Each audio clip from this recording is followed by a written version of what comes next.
Kapag dumating ang pagkakasakit, kapag mas marami ang sakit sa katawan, mas malakas ang magiging epekto ng pagkakasakit. May mga taong may pulang mata.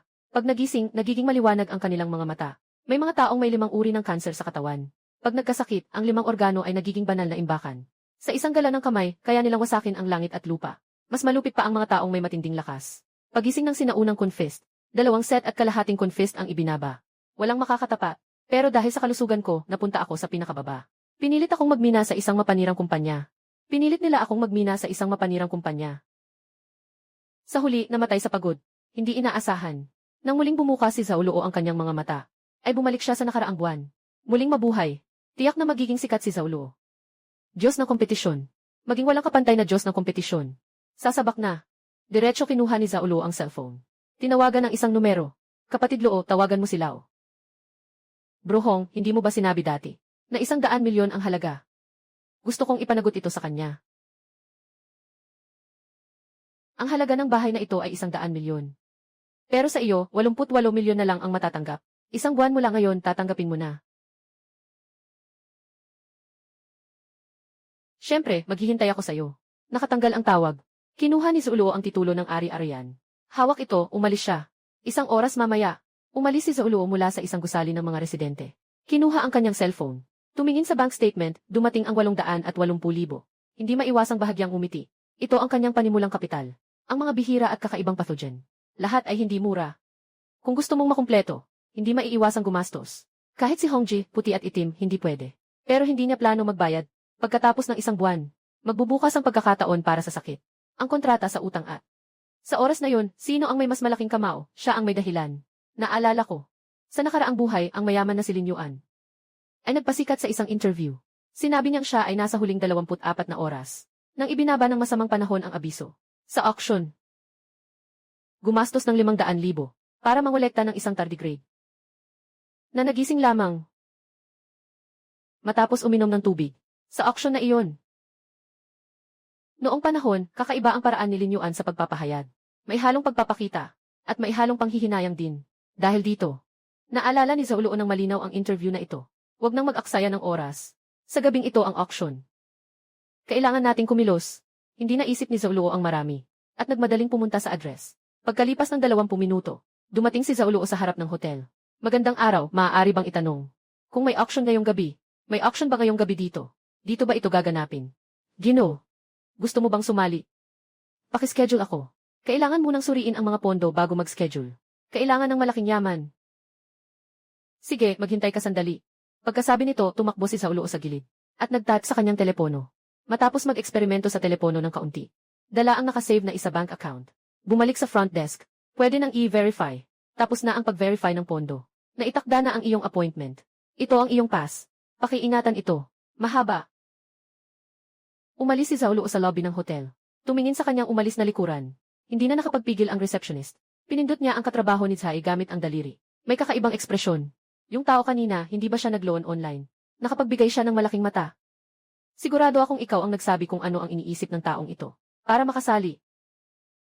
Hindi maintindihan. Sa gabi, opisyal nang nagsimula ang auction. Mutant na water beer. Wala naman. Kaya bang gumastos ng 1 milyon? Dahil pa rin kay Ling. Sa water beer holy body na nagdulot ng ganitong resulta. Kapag nakuha mo na ito, darating na ang pagkakataon para sa pagbabago. Ako na ang magiging pinuno. Nakangiti si Zaulo, excited. Dapat mong malaman na dati. Sila ay tinatawag na hindi mapapatay. Hindi lang mataas ang depensa hanggang sa sukdulan. Mabilis siyang nakaka-recover. Ang dalawang espesyal na katangian.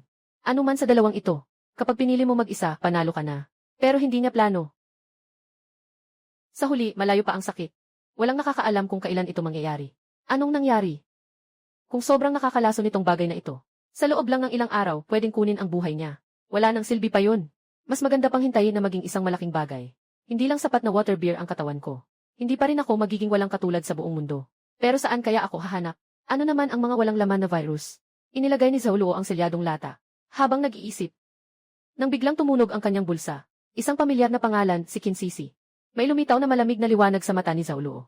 Si Kinsisi ay siya. Na dumating kamakailan para sa mid-stage na cancer sa bato. Pagkatapos ay si Mingji ang nag-donate ng bato para sa kanya. Pero si Zaulo ay naisip. Sabi ng doktor na may pag-asa ang operasyon. Kaya pinapasok muna si Kinsisi sa ospital para maghanda sa operasyon. Si Kian ang nagbayad sa lahat ng gastusin.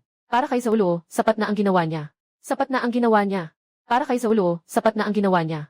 Sino ang mag-aakala na si Kinsisi ang magbibigay sa kanya ng bagong bato? Ngunit siya ang napuot.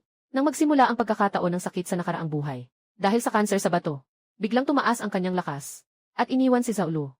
Pagkatapos, tinanggap siya ni Liu Ru sa Liu Group. At ginamit ang posisyon para pilitin si Zhou. Kinsisi noon ay napakabagsik. Ngunit ngayon, hehehe. Ibabayad ko ang utang na ito. Direktang pinutol ni Zaulo ang tawag. Tinanggal at ni-block agad. Boses ng lalaki, kapatid. Biglang may lalaki na nagsalita sa likod, kaibigan. Tumigil ka muna, si Zaulo ay lumingon. Nakita niyang tinawag siya. Isang lalaki na nakasuot ng coat at may salamin. Naging alerto si Zaulo. Yakap ang kamay sa bulsa. Mahigpit na nakahawak sa isang bagay. Paumanhin. Pasensya na sa abala. Kung hindi ako nagkakamali, ikaw yata ang nasa auction kanina. Ngumiti ang lalaking may salamin. Pagkatapos ay ipinakilala ang sarili, ako si Changshu. Ako ang nagbebenta ng tardigrade. Bahagyang kumunot ang noo ni Zaulo. Bakit ako hinahanap ng nagbebenta? Nagkakamali ka. Hindi ako dito para sa tardigrade. Mukhang napansin ni Changshu ang iniisip ni Zaulo. Ngiti na magiliw. Ganon mo kalaki ang ginastos. Sa laboratorio. Nakabahagyang nakapikit si Zaulo. Patuloy ang pag-iingat sa puso. Anong kinalaman mo dito? Huwag kang mag-alala, ako si Changshu, dinilaan niya ang kanyang mga labi. Nagtatrabaho ako sa loob ng Daxia. Sa isang British Biological Research Base. Mga sample ng virus. Ang tubig beer na ito ay nasa eksperimento ngayon. Nakuha ng hindi sinasadya. Ay ako ang nagnakaw nito. Kung gusto mo ang bihirang sample ng virus na ito, maari mo akong lapitan. Isang sample ay 500,000. Walang tawad, paano? Sabi ni Changshu. Nakatingin ng matindi kay Zaulo. Kahit na may ngiti pa rin sa mukha, makikita rin na sobrang kinakabahan. Si Zaulo. Ngayon ay medyo tahimik siya. Bigla niyang naunawaan ang isang bagay. Noong nakaraang buhay ang sementeryo ay sa mukha. Ngayon, lahat ay nagiging malinaw. Dahil kay Changshu. Noong panahong iyon, si Lin ay isang tardigrade. Siguradong, naghanap din si Changshu ng pagkakataon na makipagtulungan sa kanya. Ngunit si Lin Yuan ay hindi kasama ng mga tao sa laboratorio. Mga sample ng virus. Kaya tinanggihan niya si Changshu. Ngunit kalaunan, walang sinuman ang inaasahan. Matapos ang pag-unawa sa kanyang puso, agad na sumunod ang labis na kasiyahan. Naramdaman ni Zaulo na patuloy itong tumitibok. Naramdaman ni Zaulo na patuloy itong tumitibok. Halos siyang mapatumba sa sobrang tuwa. Ano ang ibig sabihin ng malaking pagkakataon? Ito ang tinatawag na malaking pagkakataon. Yung mga bihirang virus. Katatapos ko lang iniisip na mula sa mga bihirang virus. Bihirang virus. Katatapos ko lang iniisip ang na bihirang virus. Ngayon, si Changshu na ang nagpunta sa amin. Pero kahit na excited, ganun pa rin. Kanina sinabi ni Changshu, 50,000 na virus na sample. Hindi ito mura. Kailangan nilang hanapin kung saan pa pwedeng kumita. Tahimik na nag-iisip si Zaulo. Tahimik lang siyang hindi nagsasalita. Nakita ni Changshu na tahimik lang si Zaulo at hindi nagsasalita. Medyo nagmamadali na rin tayo. Kung hindi kayo satisfied sa presyo, pwede pa nating pag-usapan. Sa halagang 300,000 lang. Pero ito na ang pinakamababang presyo. Alam mo naman, mahigpit ang mga regulasyon sa biological sa VIV. Nakapagnanakaw ako ng mga bagay mula sa loob. Malaki rin ang panganib na kinuha niya. Matapos magsalita si Changshu, muling tumingin siya kay Zaulo. Pinagmamasdan ang kanyang ekspresyon. Nakangiti siya ng pilit. Pinipigilan ang ngiti sa kanyang mga labi. Ang ngiti sa kanyang mga labi. Nagpakita ng seryosong mukha. Sige na, 300,000. Sige na, 300,000. Pero malaki ang pangangailangan ko. Kaya mo bang makuha? Medyo excited si Changshu. Tinanong niya kung malaki ang pangangailangan. Gaano kalaki, nagpanggap na nag-iisip si Luo. Pagkatapos ng sandali, nagsalita siya. Nire-review niyo ang mga. Naisip ni Changshu. Mga mahigit 100 uri siguro. Karamihan dito ay mga bihirang virus. Kung gusto ko rin ng isang kopya, kaya mo bang ibigay iyon? Ngayon naman si Zaulo ang natuwa. Mahigit 100 uri ba? Anong klaseng konsepto yan? Kung makuha niya lahat nito. Sa panahon ng sakit, magagawa niya ito. Di na kailangang direktang lumipad sa lugar. May paraan ako. Pagkatapos sabihin ni Changshu, may dagdag pa siyang sinabi. Pero kailangan mong magbigay ng kalahating paunang bayad. Walang problema yan. Magdagdag tayo ng kaibigan. Kapag kailangan, kokontak ako sa'yo. Matapos mong idagdag si Zaulo bilang kaibigan. Mabilis na umalis si Changshu. Huminga ng malalim si Zaulo. Mabilis ang takbo ng isip niya. Mahigit sa 100 uri ng virus. Halaga ay 300,000 yuan. Ibig sabihin, kailangan kong maghanda ng hindi bababa sa 30 milyong yuan. Napakalaking halaga ng pera ito. Hindi ito makukuha kung utang lang ang aasahan. Yung paraan na iyon. Wala nang ibang paraan kundi subukan yung paraan na iyon. Biglang naging matalim ang tingin ni Zaulo. Noong nakaraang buhay niya, nang maging alipin siya sa pamilihan ng Liu clan. Kumuha ng Snow Lotus mula sa Tianshan. Ito ay ang Snow Lotus mula sa Tianshan na pag-aari ni Liu, na sinisira nila. May isang haka-haka si Zhao Luo. Bakit ginagawa ng Liu Group ito? Baka dahil sa ibang paraan ng pagsasalita, ang Snow Lotus mula sa Tianshan, bago dumating, na makakapagpagaling sa katawan ni Liu Ruyan, ng sakit na dulot ng Jin, sana ay haka-haka lamang. Noong panahong iyon, si Zhou ay nag-isip ng ganito. Ngunit ngayon, iba na. Hindi pa dumarating ang pagkakataon ng sakit. Ang Liu Group ay patuloy pa ring nasa buong mundo. Paghahanap ng lunas para kay Liu Ruyan. Kung totoo ang hula na ito, ang Liu Group, kulang pa ba sa pondo? Kahit na mali siya, hindi naman siya papatulan ng Liu Group. Liu Ruyan, noong nakaraang buhay, inalipin at pinatay ako ng inyong Liu Group. Maaaring mabago ang kinalabasan ng buhay na ito. Kung talagang gagalingin kita, naipinsala kita sa malaking pagkakataon. Hindi ka ba dapat magpasalamat sa akin? Nang isipin ito, nagsimula akong umasa. Zhou Luo, huwag kang umasa. Kinuha niya ang kanyang cellphone at tinawagan ang numero na iniwan sa balita ng gantimpala. Tumawag siya. Agad itong sinagot ng isang tao. Ngunit, isang malinaw na boses ng babae. Ito ay opisina ng Pangulo. Ano po ang maitutulong ko? Diretso nang sinabi ni Zhou Luo ng diretso sa punto. Sabihin kay Liu Kelong, may paraan ako para magpagaling sa kanyang anak na babae. Sige, sandali lang po. Pagkalipas ng sandali, muling narinig ang bulong ng balita. Hindi pwedeng makipag-usap sa telepono. Kaya't inaanyayahan kitang pumunta sa aking Liu Group. Magpapadala ako ng tao para sunduin ka. Pumayag si Zhou Luo. Ilang minuto lang ang lumipas. May dumating na sasakyan sa harap ni Zhou Luo. Tunay ngang mula sa Liu Group. Nalaman pa nila kung nasaan ako. Pero mabuti na rin iyon. Bago iyon, marami siyang gagawin. Mas makakatipid pa siya ng oras. Samantala, sa opisina, naupo si Liu Kailong sa harap ng mesa. Tumingin ang babaeng naka-wheelchair. Napakaganda ng mukha ng babae. Pero ang katawan niya ay sobrang payat at mahina. Kaya't nakakaawa tingnan. Nakatingin siya sa labas ng bintana. May kalmadong tingin. Parang walang saya o lungkot. Paro-paro, magtiyaga ka pa rin. Siguradong makakakita si Papa ng paraan para magpagaling sa'yo. Sa boses ni Liu Kailong, puno ng pag-ako sa kasalanan. Mas masakit sa puso. Dahil alam niya na ang anak niyang babae ay may kakaibang sakit sa kanyang katawan. Palagi ang kanyang katawan. Ang kanyang katawan. Noong 10 taon na ang nakalipas. Kakaibang senyales. Agad siyang nawalan ng malay sa paaralan. Nakatanggap ng balita si Liu Kai at agad na dumating. Diretso niyang dinala si Liu Ruyan sa VKE para sa paggamot. sa VKE. Ngunit 3 taon ang lumipas sa paggamot. Sa huli, wala pa ring nangyari. Sa panahong ito, naunawaan din niya. Sa loob ng 3 taon, direktang nawala si Liu Ruyan na ang malay. Ngayon, lumipas na ulit ang 7 taon. Sa sandaling ito, hindi lang ang mga binti. Kahit ang mga braso, lahat nawala. Maaaring sabihin na ganito. Kung hindi dahil kay Liu Ruyan na matatag ang loob, siguro ay hindi ito mangyayari. Biglang kumatok sa opisina. Huminga ng malalim si Liu Kailong. At sumigaw, pumasok. Bumukas ang pinto. Nakita ni Zhou Luo si Liu Ruyan na nakaupo sa wheelchair sa tabi ng bintana. Sa sandaling makita, ang mga mata ni Zhou Luo ay kumipot. Sa nakaraang buhay. Ang palayaw na dandang. Ang 4 na malalaking salita na emperador ng usok at demonyo. Lahat ng tao sa mundo ay natatakot kapag naririnig ito. Dumating ang panahon ng sakit. 1 buwan matapos dumating ang panahon ng sakit. Matatagpuan sa silangan ng Jiangnan City, ang Qiuhe City. Biglang may bumagsak na kayamanan. Dahil dito, maraming makapangyarihan ang nagmadaling pumunta. Nais nilang agawin ang pagkakataon. Ngunit sa huli, si Liu Ruyan ang banal na katawan ng sakuna. Si Liu Ruyan ay matibay at matatag. Sa gitna ng mga makapangyarihan, magbubukas ng daan sa dugo. Ilalagay ang kayamanan sa dibdib. Kung ganito lamang, ang titulong emperador. Ang susi ay si Liu Ruyan. Sadyang malupit siya. Diretso niyang pinaslang ang buong angkan ng Q. Gamit ang kanilang dugong puso upang ihandog ang pinakamahalagang kayamanan. Ang ganitong paraan ay tunay na isang demonyo sa isip. May mga hinala. Si Liu Ruyan ay malupit at walang puso. Marahil ay bunga ng pagpapahirap. Marahil ay malaki ang pagpapagaling. Kung mapagaling ang tao, ituturing ko rin itong isang mabuting gawa. Umalis si Zhou Luo ng tingin. Hindi na tumingin kay Liu Ruyan. Tapos na ang babaeng ito. Ayaw niyang madamay sa malas niya. Habang sinusuri ni Zhou Luo si Liu Ruyan, tinitingnan din ni Liu Kailong si Zhou Luo. Pagkatapos matanggap ang tawag ni Zhou Luo. Background ni Ji Lu. Pinagawa ni Liu Kailong na alamin ang background ni Luo. Nagsagawa ng masusing investigasyon. Karaniwang nagtapos sa universidad. Sa kasalukuyan ay nagtatrabaho sa isang kumpanya ng teknolohiya. Talagang isang ordinaryong tao. Talagang isang karaniwang tao. Kung noong panahon ni Liu Ruyan, ang ganitong tao ay tumakbo.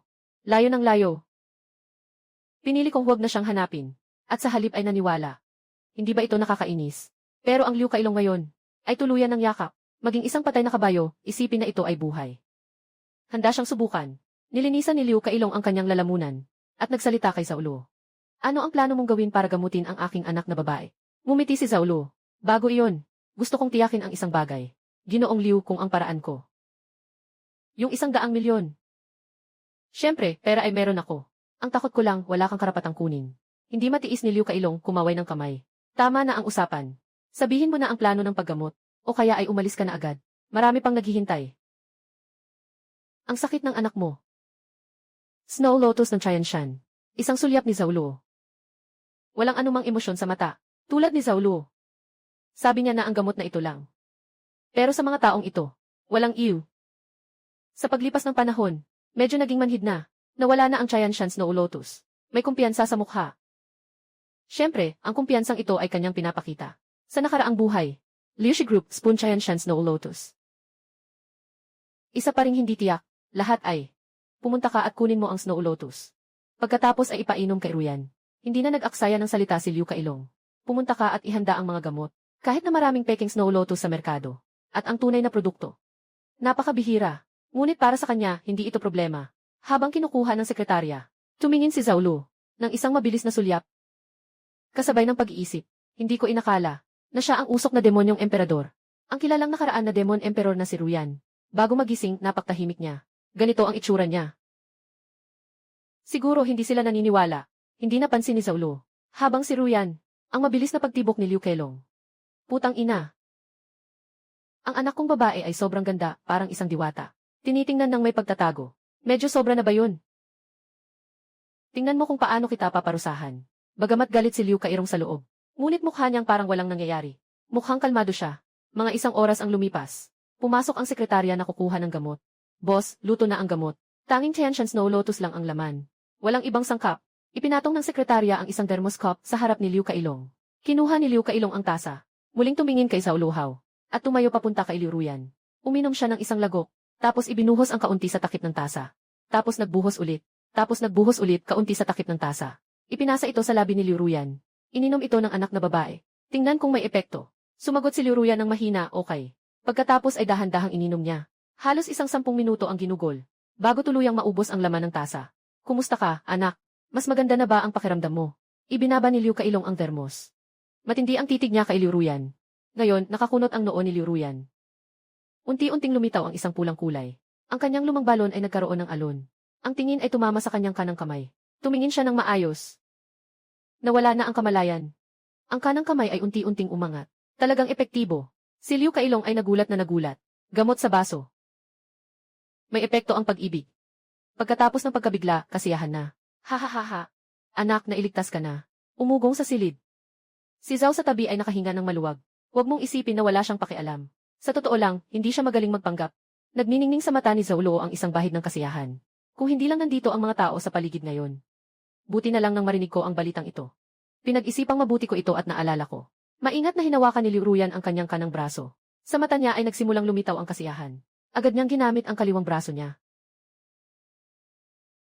Walang galaw kahit kaunti. Hindi pa rin kaya ng kaliwang kamay ni tatay. Agad na tumingin si Liu Kailong kay Zaulo. Ano po ang nangyayari, Ginoo Zhu? Huwag munang mag-alala, Ginoo Liu. Humiting si Zaulo ng bahagya. At nagpatuloy, isang kurso lang naman. Sa susunod na pagkakataon, Tianshan Snow Lotus. Mabagal ang paggaling. Ganun ba?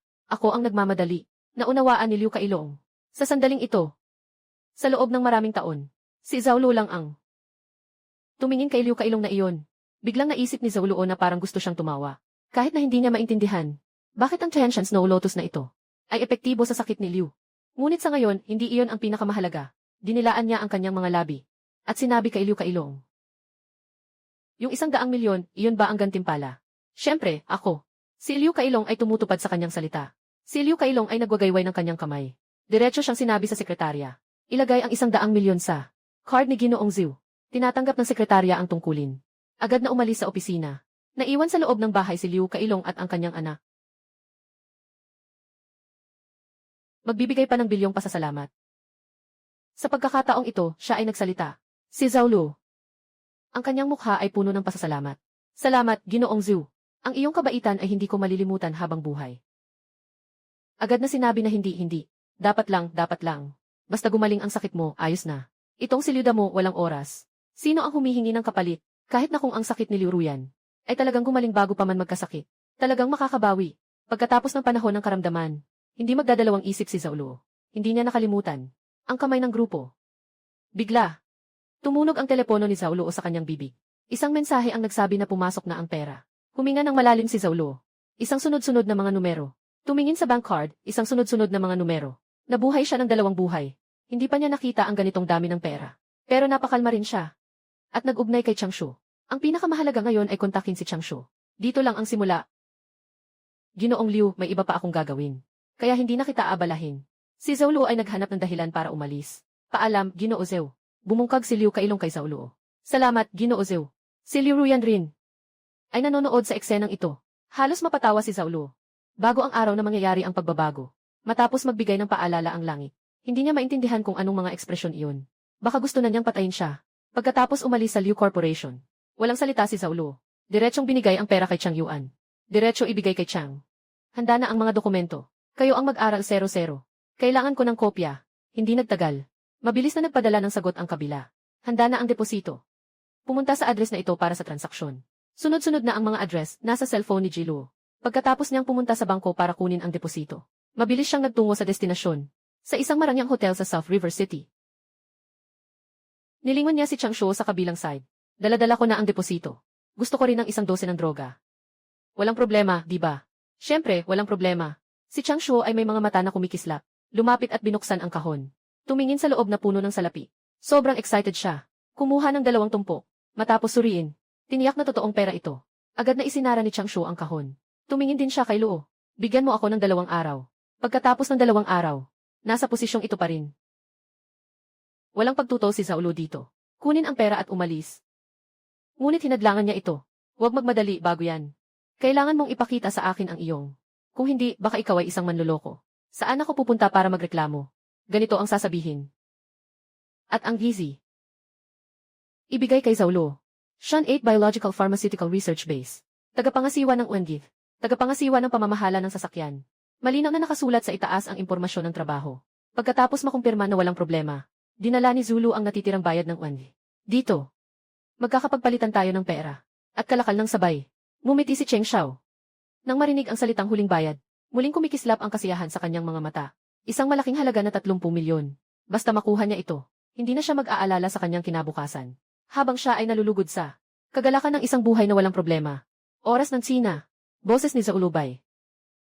Gusto ko sanang sabihin sa iyo. Yung mahigit 100 na uri ng virus ko, na nasa test tube. Itong kahilingan. Sa huli, ng mga virus na ito. Lahat sila ay matitigas. Walang isang oras. Sila'y magpapaalam na, kaya ang kanyang plano ay, sa huling minuto ng pagdating ng sakit na panahon, kailangan niyang lunukin ang lahat. At kung gagawin niya ito, tiyak na hindi siya magkukulang sa mga test tube. Pagdating ng panahon, isubo na lang. Lahat tayo. Mas madali ang pagkain. Ngunit ang salitang ito ay, naging ganap na iba sa pandinig ni Zhang Shu. Anong Zhang Shu? Napahinto siya sandali. Agad na.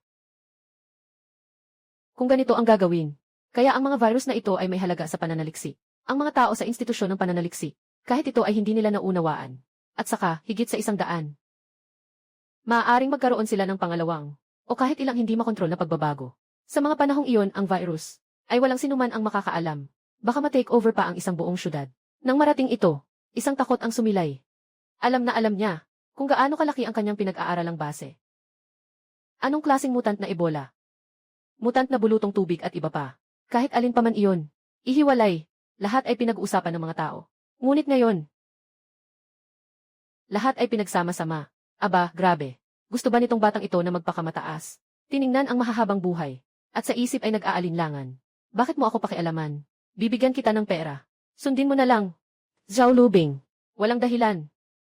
Sa halip, siya pa nga. Magbago na lang. Kailangang magbago. Gusto niyang lumakas ang virus nang lumakas ito. Maaari itong maging isang napaka-nakakatakot na anyo. Lalabas ang virus.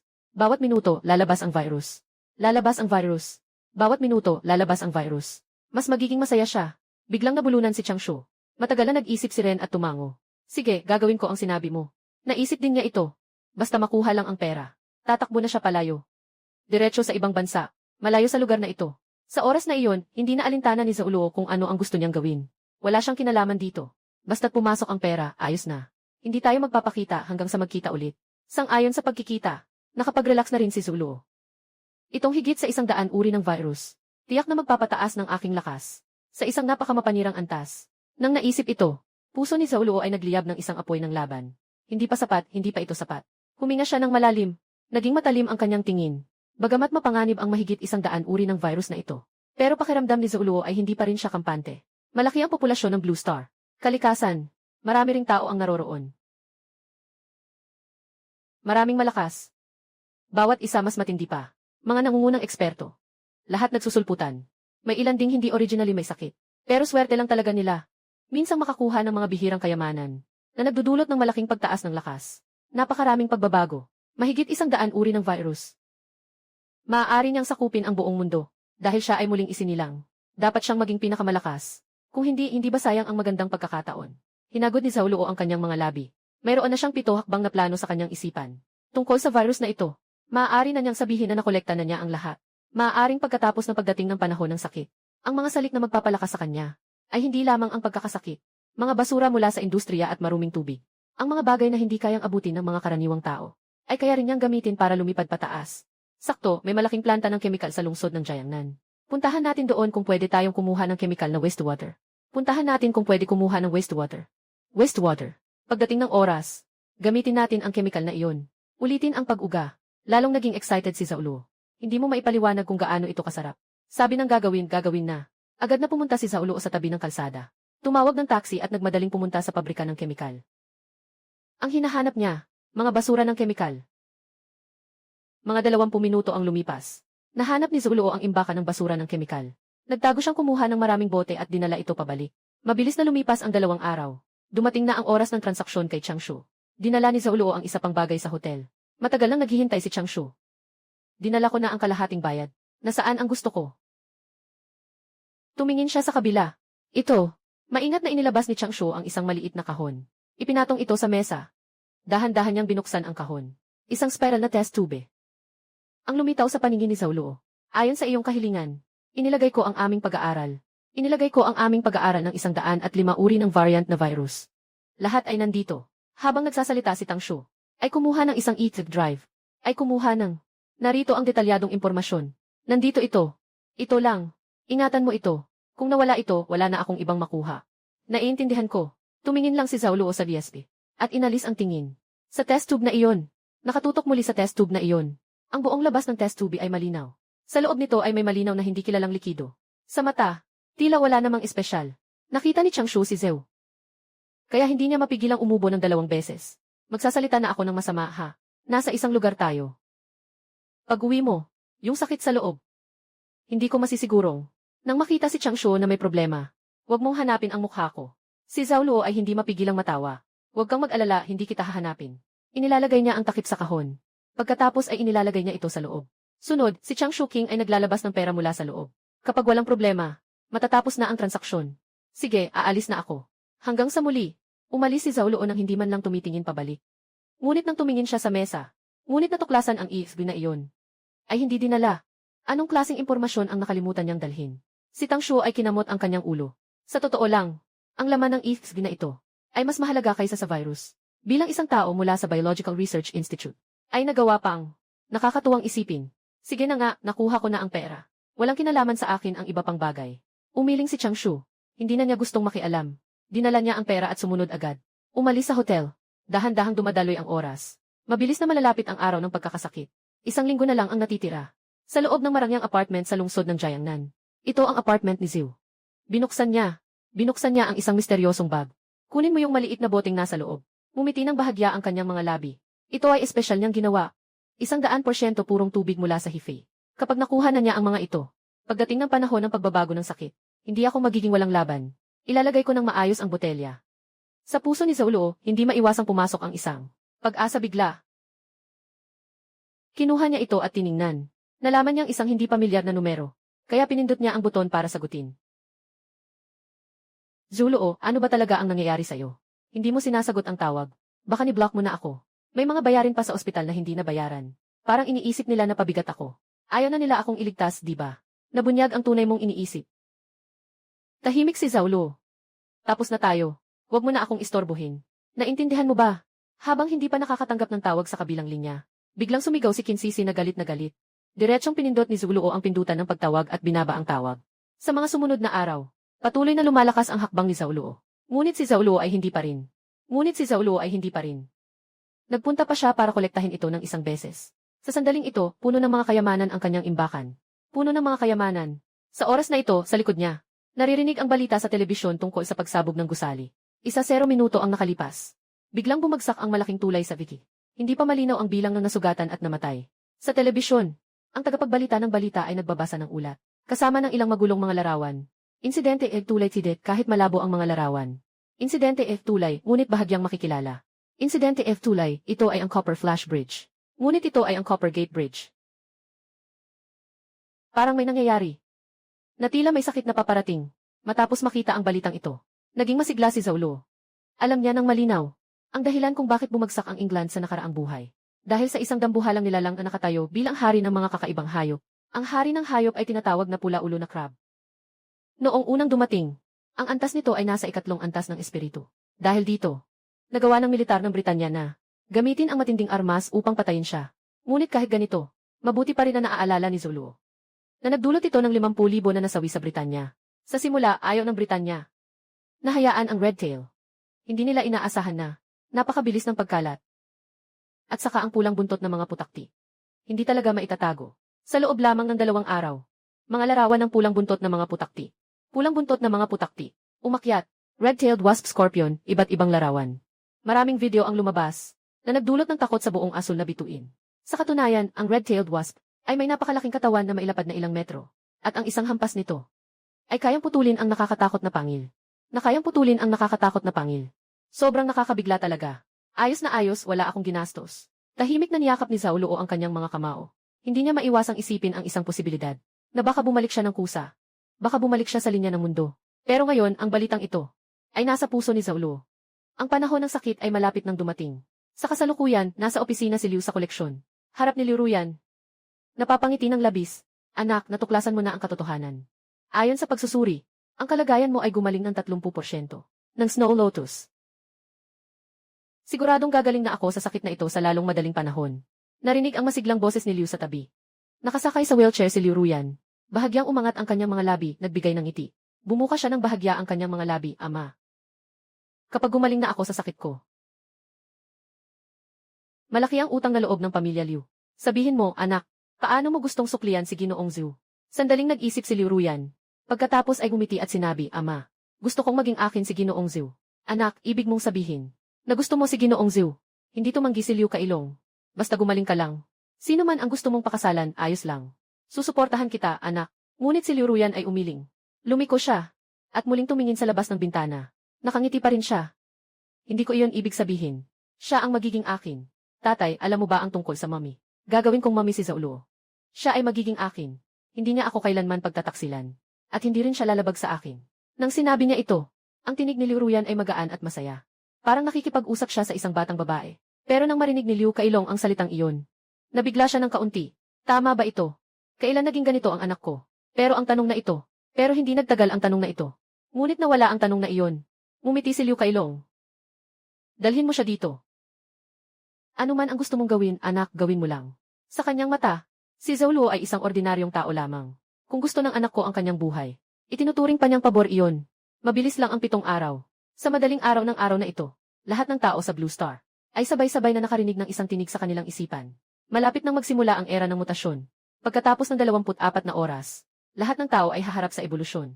Kung mas malala ang sakit sa iyong katawan, mas mataas ang antas ng ebolusyon mo.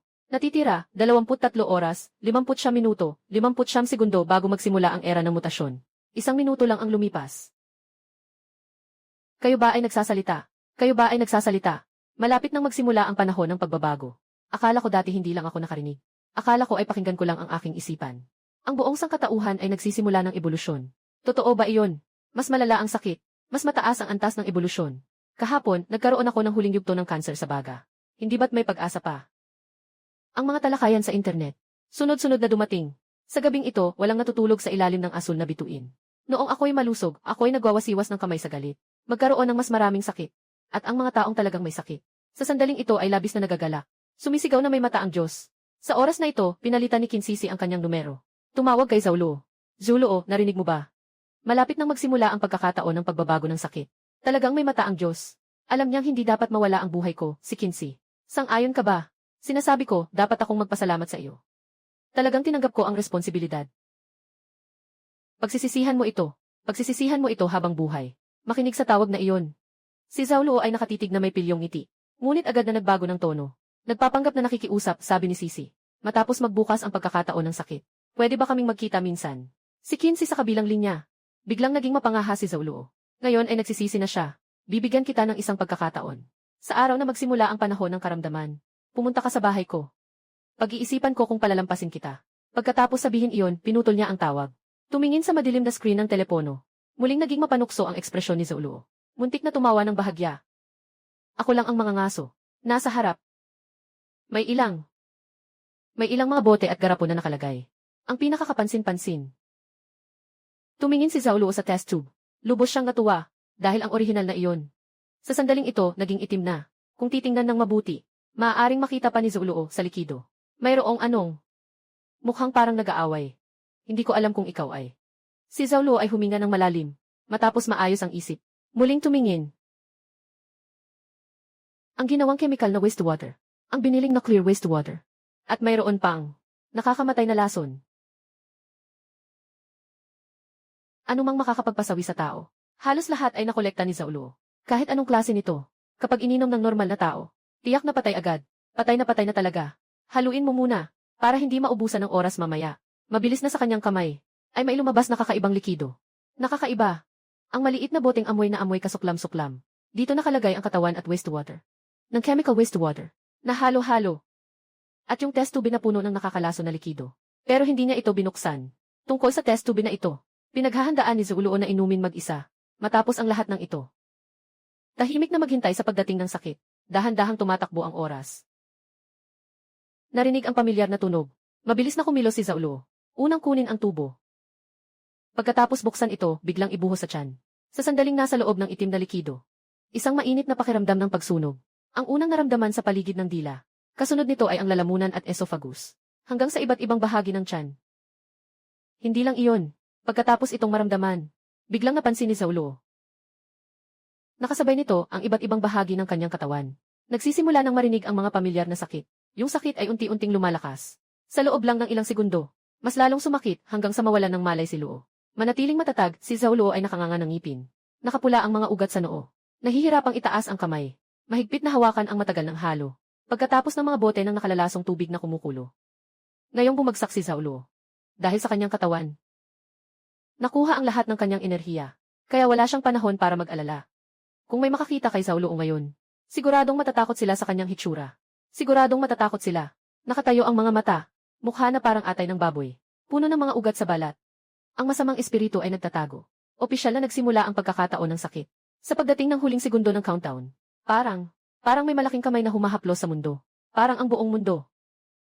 Sa sandaling ito, ang lahat ng sakit ay nawawala.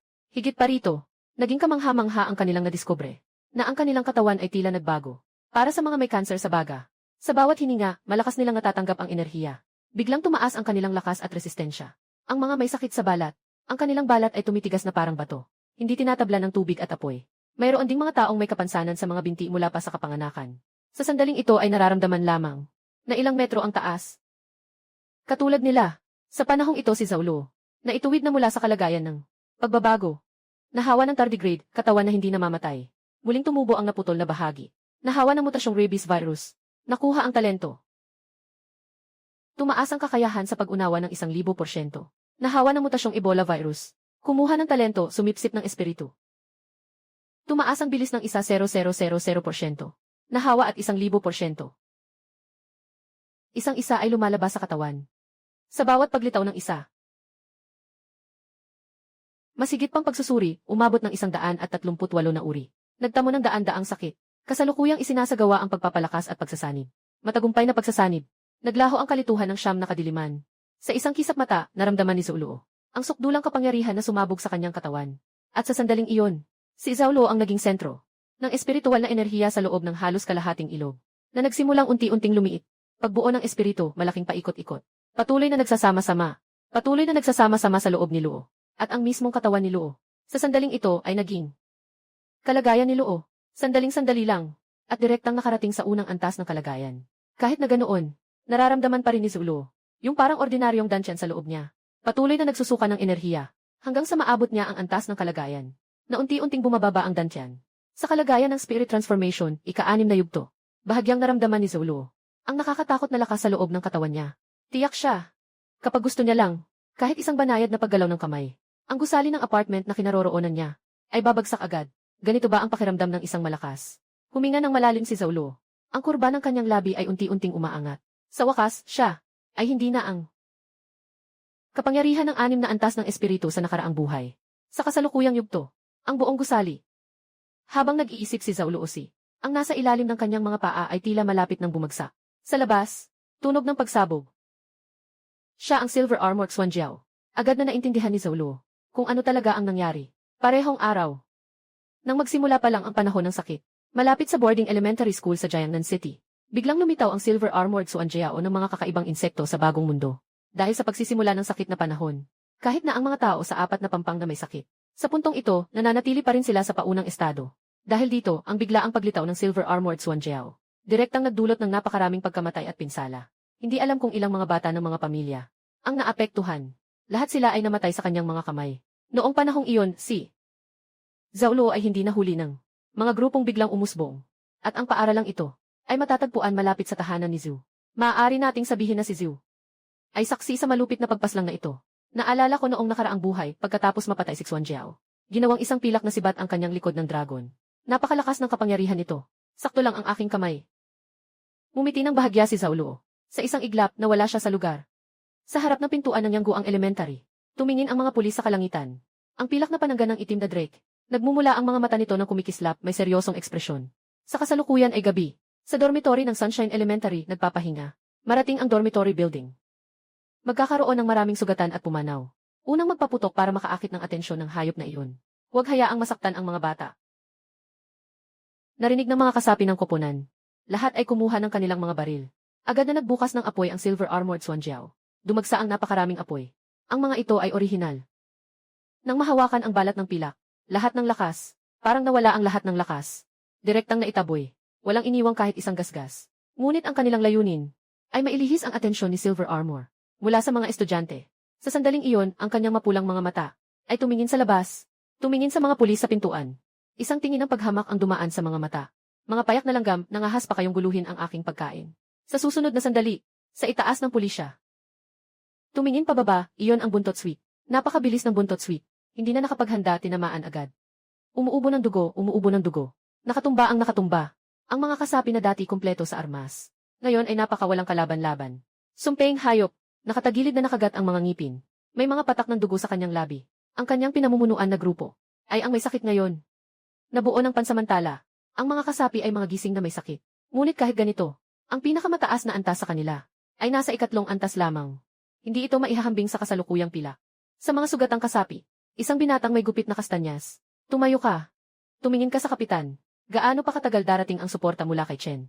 Nagmuni-muni si Chen bago sumagot kay Xu. Nandyan na sila. Nag-request na ng suporta mula sa militar. Tinatayang mga 0 minuto pa siguro. Sa ngayon, sa buong Jiangnan City, hindi posibleng may lumitaw na malakas na espiritu. Kaya gusto kong labanan ang Silver Armored Mysterious Flow Dragon na ito, na may mga modernong sandatang mainit. Ang British comrade na si Ohashi, ang Red-tailed Winged Scorpion, ay nakumpirma na ang mga demonyong hayop sa ganitong antas, bagaman napakalakas, ay kaya nilang tiisin ang mga pagsabog ng sandata.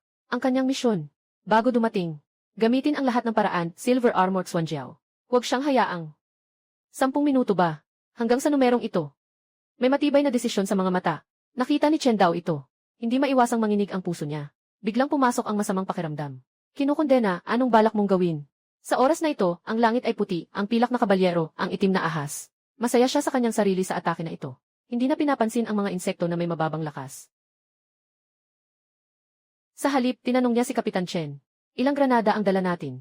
Si Chen ay otomatikong sumagot ng 13 piraso. Pero sa susunod na sandali, agad siyang nag-react.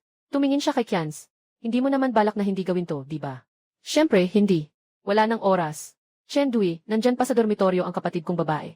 Ngumiti si Kians. Iunat mo ang kanang kamay kay Chen Dao para sa akin.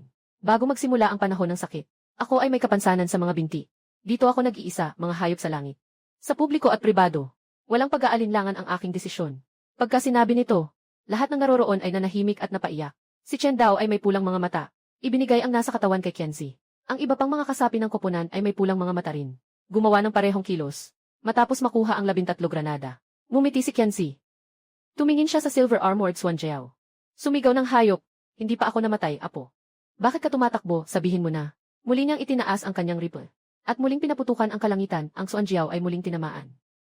Muli niyang pinagalit ang pilak na armored na Xuan Jiao. Sumigaw siya ng galit, at muling lumipad patungo sa direksyon ng Qianzi. Pumunta ka na at hanapin ang iyong lolo. Mayroon akong malaking regalo, na espesyal na inihanda para sa iyo. Tumawa ng malakas si Qianzi, habang lumilipad ang pilak na armadong Xuan Jiao. Ang buong katawan niya ay parang isang maliksi na unggoy, na tumalon sa bubong ng kwartel ng gwardiya sa harap ng malaking pinto.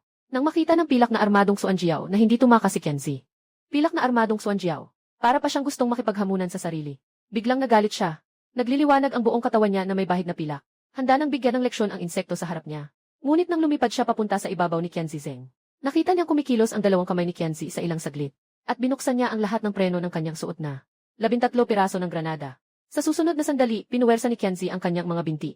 Ang buong katawan niya ay parang isang tuwid na linya na tumalon patungo sa langit. Sa isang kisap mata, nasa harap na siya ng kalaban. Ang taong si Silver Armored Xuan Jiao ay ngumiti sa kanya. Sa susunod na sandali, biglang sumabog ang matinding apoy sa harapan niya.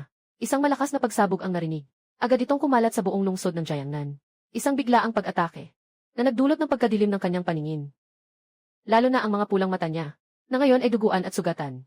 Matindi ang sakit na nararamdaman ni In Jiax Xuan Jiao. Pinapagalaw siya sa himpapawid ng walang direksyon. Nagpapaputok sa lupa. Basang-basa ang mga mata. Pinamumunuan ang ibang mga kasamahan. Tumutok sa laban ng pilak na kalasag na dragon. Biglang nagpapaputok. Hindi mabilang na mga bala. Sa laban, ang dragon ay sumisigaw ng malakas. Ganap na pagbawi. Ang hindi nila inaasahan ni Chen Dao ay, kakaunti lang ang lumipas na hindi higit sa 3 minuto. Silver Armor na Xuan Jiao ay, malapit nang maghilom. Muling bumukas ang mapulang mata. Tumingin sa paligid. Nais hanapin ang kanina. Nais na mahanap ang kabataang nakasakit sa kanya kanina. Ngunit kahit naghanap ng matagal, hindi siya natagpuan. Ang galit na Silver Armored Xuan Jiao. Walang magawa kundi ipahayag ang galit. Lahat ay ibinuhos sa mga langgam sa lupa. Nakita siyang umuungal. Ang kanyang katawan ay parang pilak na kidlat. Sa isang iglap, naroon na siya sa itaas ng grupo. Ang pilak na armored na ahas ay bahagyang nakahawak sa kanyang dibdib. Isang bola ng liwanag na may halong nakakatakot na kapangyarihan ng kidlat. Agad na nagsimulang magtipon. Paano kaya ganito kabilis ang pagbawi ng lakas? Nakalubog na parang patay ang kanyang mukha. Malinaw niyang naramdaman na sa sandaling ilabas ang bola ng kidlat. Ang buong grupo nila ay tiyak na mawawasak. Sila ay nasa buong maliit, malayo mula sa suporta sa talo ay tiyak na. Kahit na si Qianziru matinding sakripisyo, sa huli ay hindi pa rin magagawa. Si Chen Daoxin ay hindi makapapayad. Sa oras na ito ay talagang napagtanto niya kung ano ang ibig sabihin ng pagbubukas ng pagkakataon ng sakit. Sa huli, ang lakas ay nakabase pa rin sa lakas. Kung siya man ay isang malakas na tagapagbantay ng kalagayan. Ang dragon ay lumubog. At dahan-dahang ipinikit ang mga mata. Pero matapos ang kalahating minuto, hindi dumating ang inaasahang kidlat. May tao sa grupo ni Chen. Biglang narinig ang tunog mula sa tabi. Nakarating na ba ang suporta? Biglang naguluhan si Chen Dao. Agad siyang bumangon at nagbukas ng mga mata. Dumating ang tulong sa tamang oras. Akala niya ay ang suporta ng militar ang dumating. Ngunit nang buksan niya ang kanyang mga mata, ang nakita niya ay nagpatigil sa kanya. Nakita niya ang maliwanag na buwan na nakasabit sa langit. Matatag na nakatayo ang silweta sa kalagitnaan ng hangin. Kumpara sa itim na ahas na nakasuot ng pilak na panangga. Ang lalaking nagpakita ng pilak na panangga na ahas. Di maiwasang kumislap ang galit sa kanyang mata. Hindi pa niya natuturuan ng husto yung mga insekto na yun. Ngayon may dumating pang hadlang. Nagmumuni-muni ang pilak na ahas na nakasuot ng panangga. Nakapag-ipon na ang kulog na bola sa kanyang kamay. Kita niyang iwinagayway ang kanyang dalawang palad. Biglang lumitaw ang bola ng kidlat. Kasama ang marahas na kapangyarihan ng kulog. Diretso itong lumipad pasulong. Maliit na kasanayan lamang. Sakto lang. Ang halo-halong katawan ng kalituhan. Sa gitna ng hangin. Ito ang narinig nilang si Zhou. Nakakapit ang kamay sa likod ng kanyang galit na kulog na bola.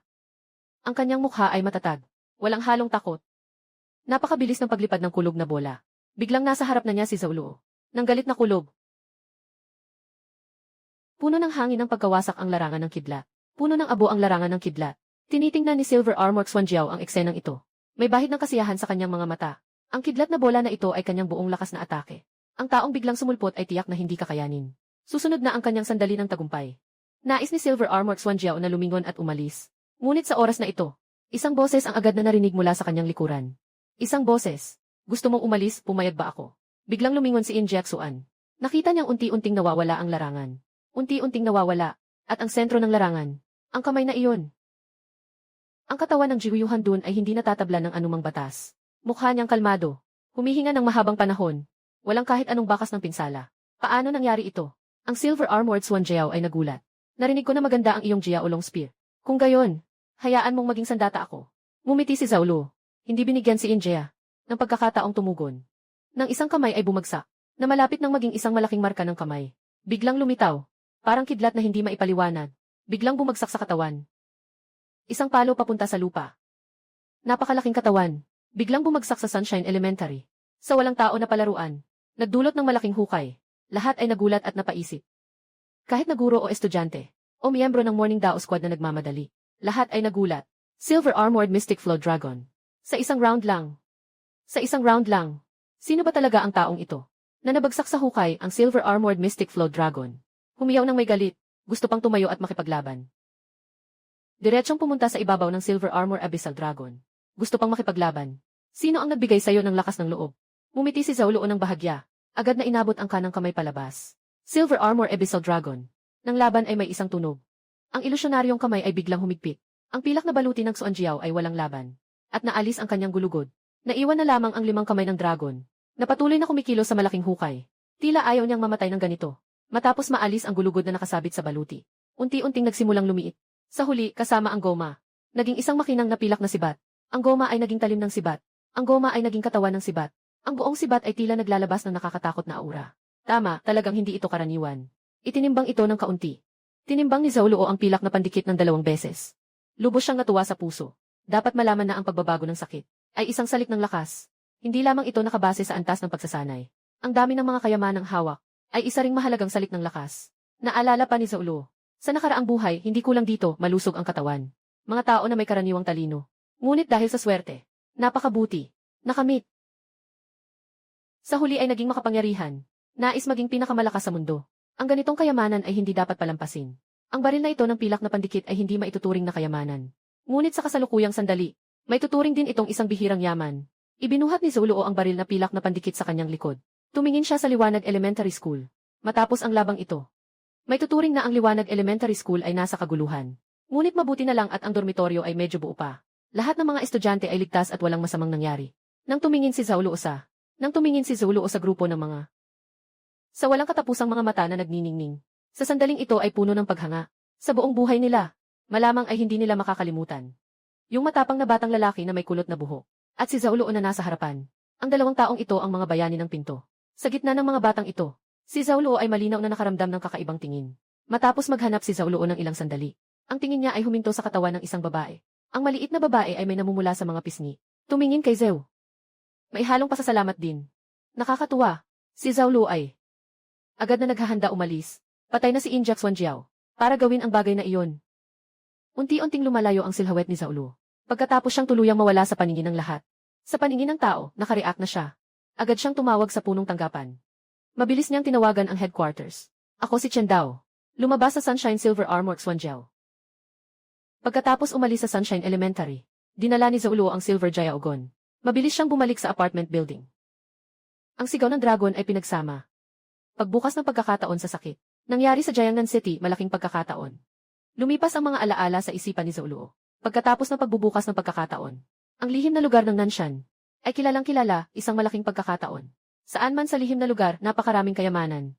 Kabilang dito, ang pinakamahalaga ay isang likas na kayamanan na tinatawag na. Noong nakaraang buhay, nakuha ang Ninyang Bagwa Disc na tinawag ng mga tao na Wukyun. Bago niya nakuha ang Ninyang Bagwa Disc, siya ay isang baguhan sa panimula dahil ang oras ng pagsisimula ng timog ay eksaktong 3 araw matapos ang pagdating ng panahon ng sakit. Hindi pa alam ng mundo kung ano talaga ang lihim na lugar na ito. Si Wukyun ay puro swerte lang. Ang nakakuha ng 9 na araw na bagong palad ng bagwa. Kung hindi, ang malakas na depensang pormasyon. Ang 9 na araw na bagong palad ng bagwa ng pormasyon ng bagwa na nagpapalawak ng langit. Paano mapupunta sa kanya? Bago ang Yan Shenzhen. Pagkatapos, si Wuki Yan Shenzhen. Nang atakihin ng 5 dakilang iba ang Jiangnan City. Sa isang lakas ng tao, napanatili ang buong atake ng 5 dakilang. At sa isang iglap ay sumikat.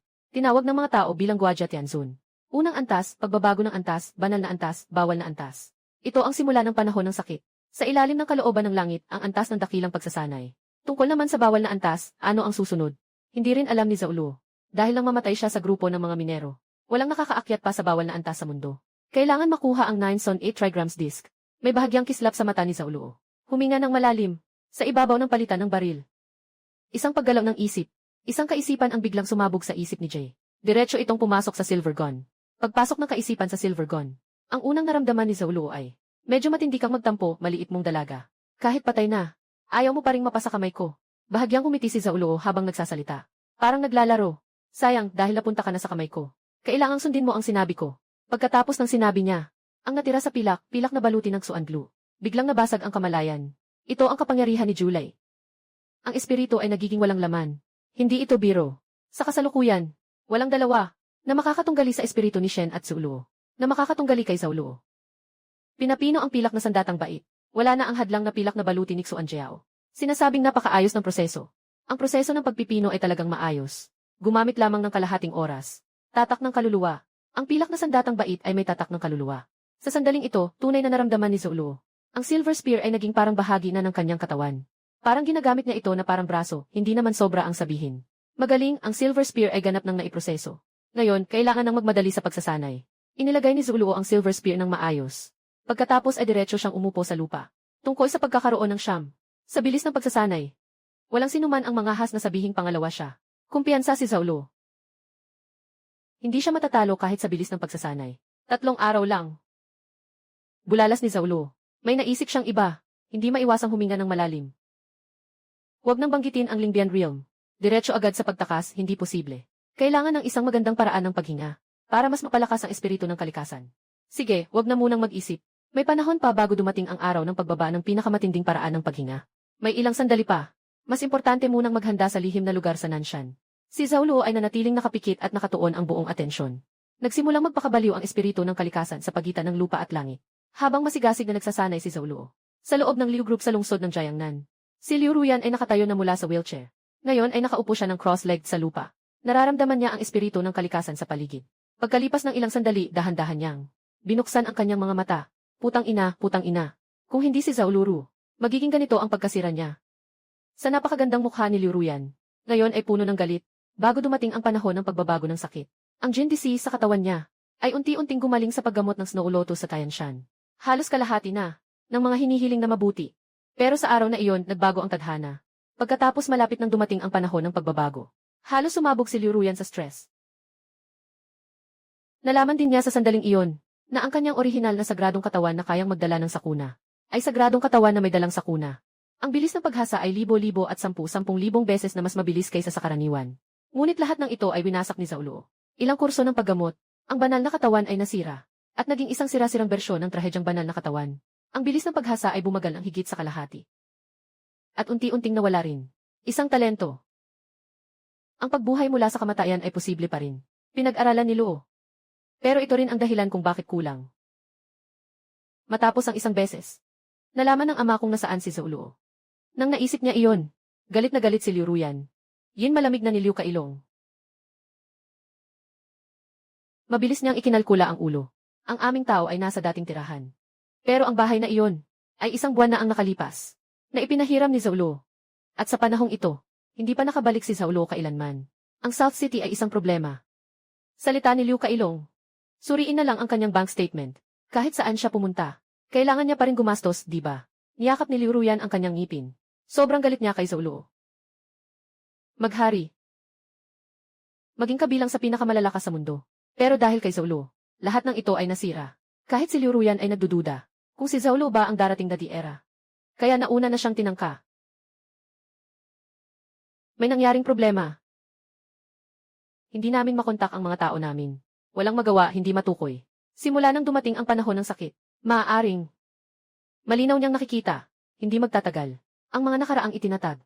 Ang lakas ang magiging tunay na halaga sa hinaharap. Para kay Zaulo, nasira si Liu Ruyan. Si Liu Kailong ay galit na galit hanggang sa pinakadiwa. Hindi niya basta-basta palalampasin. Sa oras na iyon, biglang kumatok ang pinto ng opisina. Ginoo Liu, hinahanap mo ang tao. Nahanap na namin siya. Pagkatapos sabihin ito, si Liu Ruyan at Liu. Inagap ng sekretarya si Baben at pumasok habang may hawak. Inagap ng sekretarya ang isang libro at pumasok. Sa screen ng laptop, isang video. Sa video, isang batang lalaki ang nakalutang sa hangin. Sa kanyang harapan ay isang malaking pilak na dragon. Kasunod nito, ipagpag ang kamay ng walang pake. Isang malaking palad ang biglang lumitaw sa kalangitan.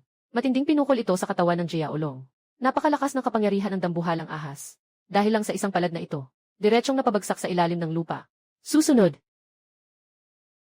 maaaring dahil sa sobrang layo ng kuha. Ngunit ang mga eksenang ito ay lumang pampasigla sa mata. Ang pinakamahalaga ay, kilala ni Liu Kailong at Liu Ruyan, ang kabataang walang pakundangan na pumatay sa dragon. Sino siya? Pinakapalaki ni Zhou Luo at Liu Kailong ang mga mata, puno ng hindi makapaniwala, sa napakagandang mga mata ni Liu Ruyan. Sa sandaling ito, puno ng pagkabigla. Bakit siya ganito kalakas? Hindi niya kailanman inisip na ang mukhang malakas, matapos ang pagdating ng sakit, ay magiging ganito katakot-takot ang lakas. Talagang mas malakas pa ito kaysa sa kanya. Kahit na siya ay isang depektibong bersyon. Ngunit napansin ni Liu Ruyan, kahit na ako ang kumpletong bersyon ni Zhou Luo. Nagsipilyo ng ngipin si Liu Kailong at sinabi, anak, hindi tayo pwedeng umatras. Kung ganoon kalakas si Zhou Luo, kailangan natin siyang pahalagahan. Dahan-dahan tayong kumilos at maghintay ng tamang pagkakataon. Sa kabila ng lahat, ang grupong Liu ay nakipag-ugnayan na kay Zhu. Binigyan ko pa siya ng 100 milyon. Ilan ito bilang pagkakaibigan.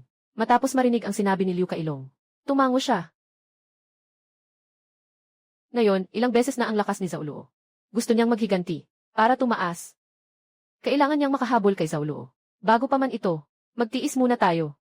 Hindi tumanggi. Sa puso, nakahinga rin ng maluwag. Lumiko siya sa sekretarya. Hanapin mo ang contact details ni. Bisitahin ko siya ng personal. Sa loob ng apartment, nasa gitna ng pagsasanay si Zhou Luo. Ngunit bigla itong tumunog. Kinuha niya ito at tumingin.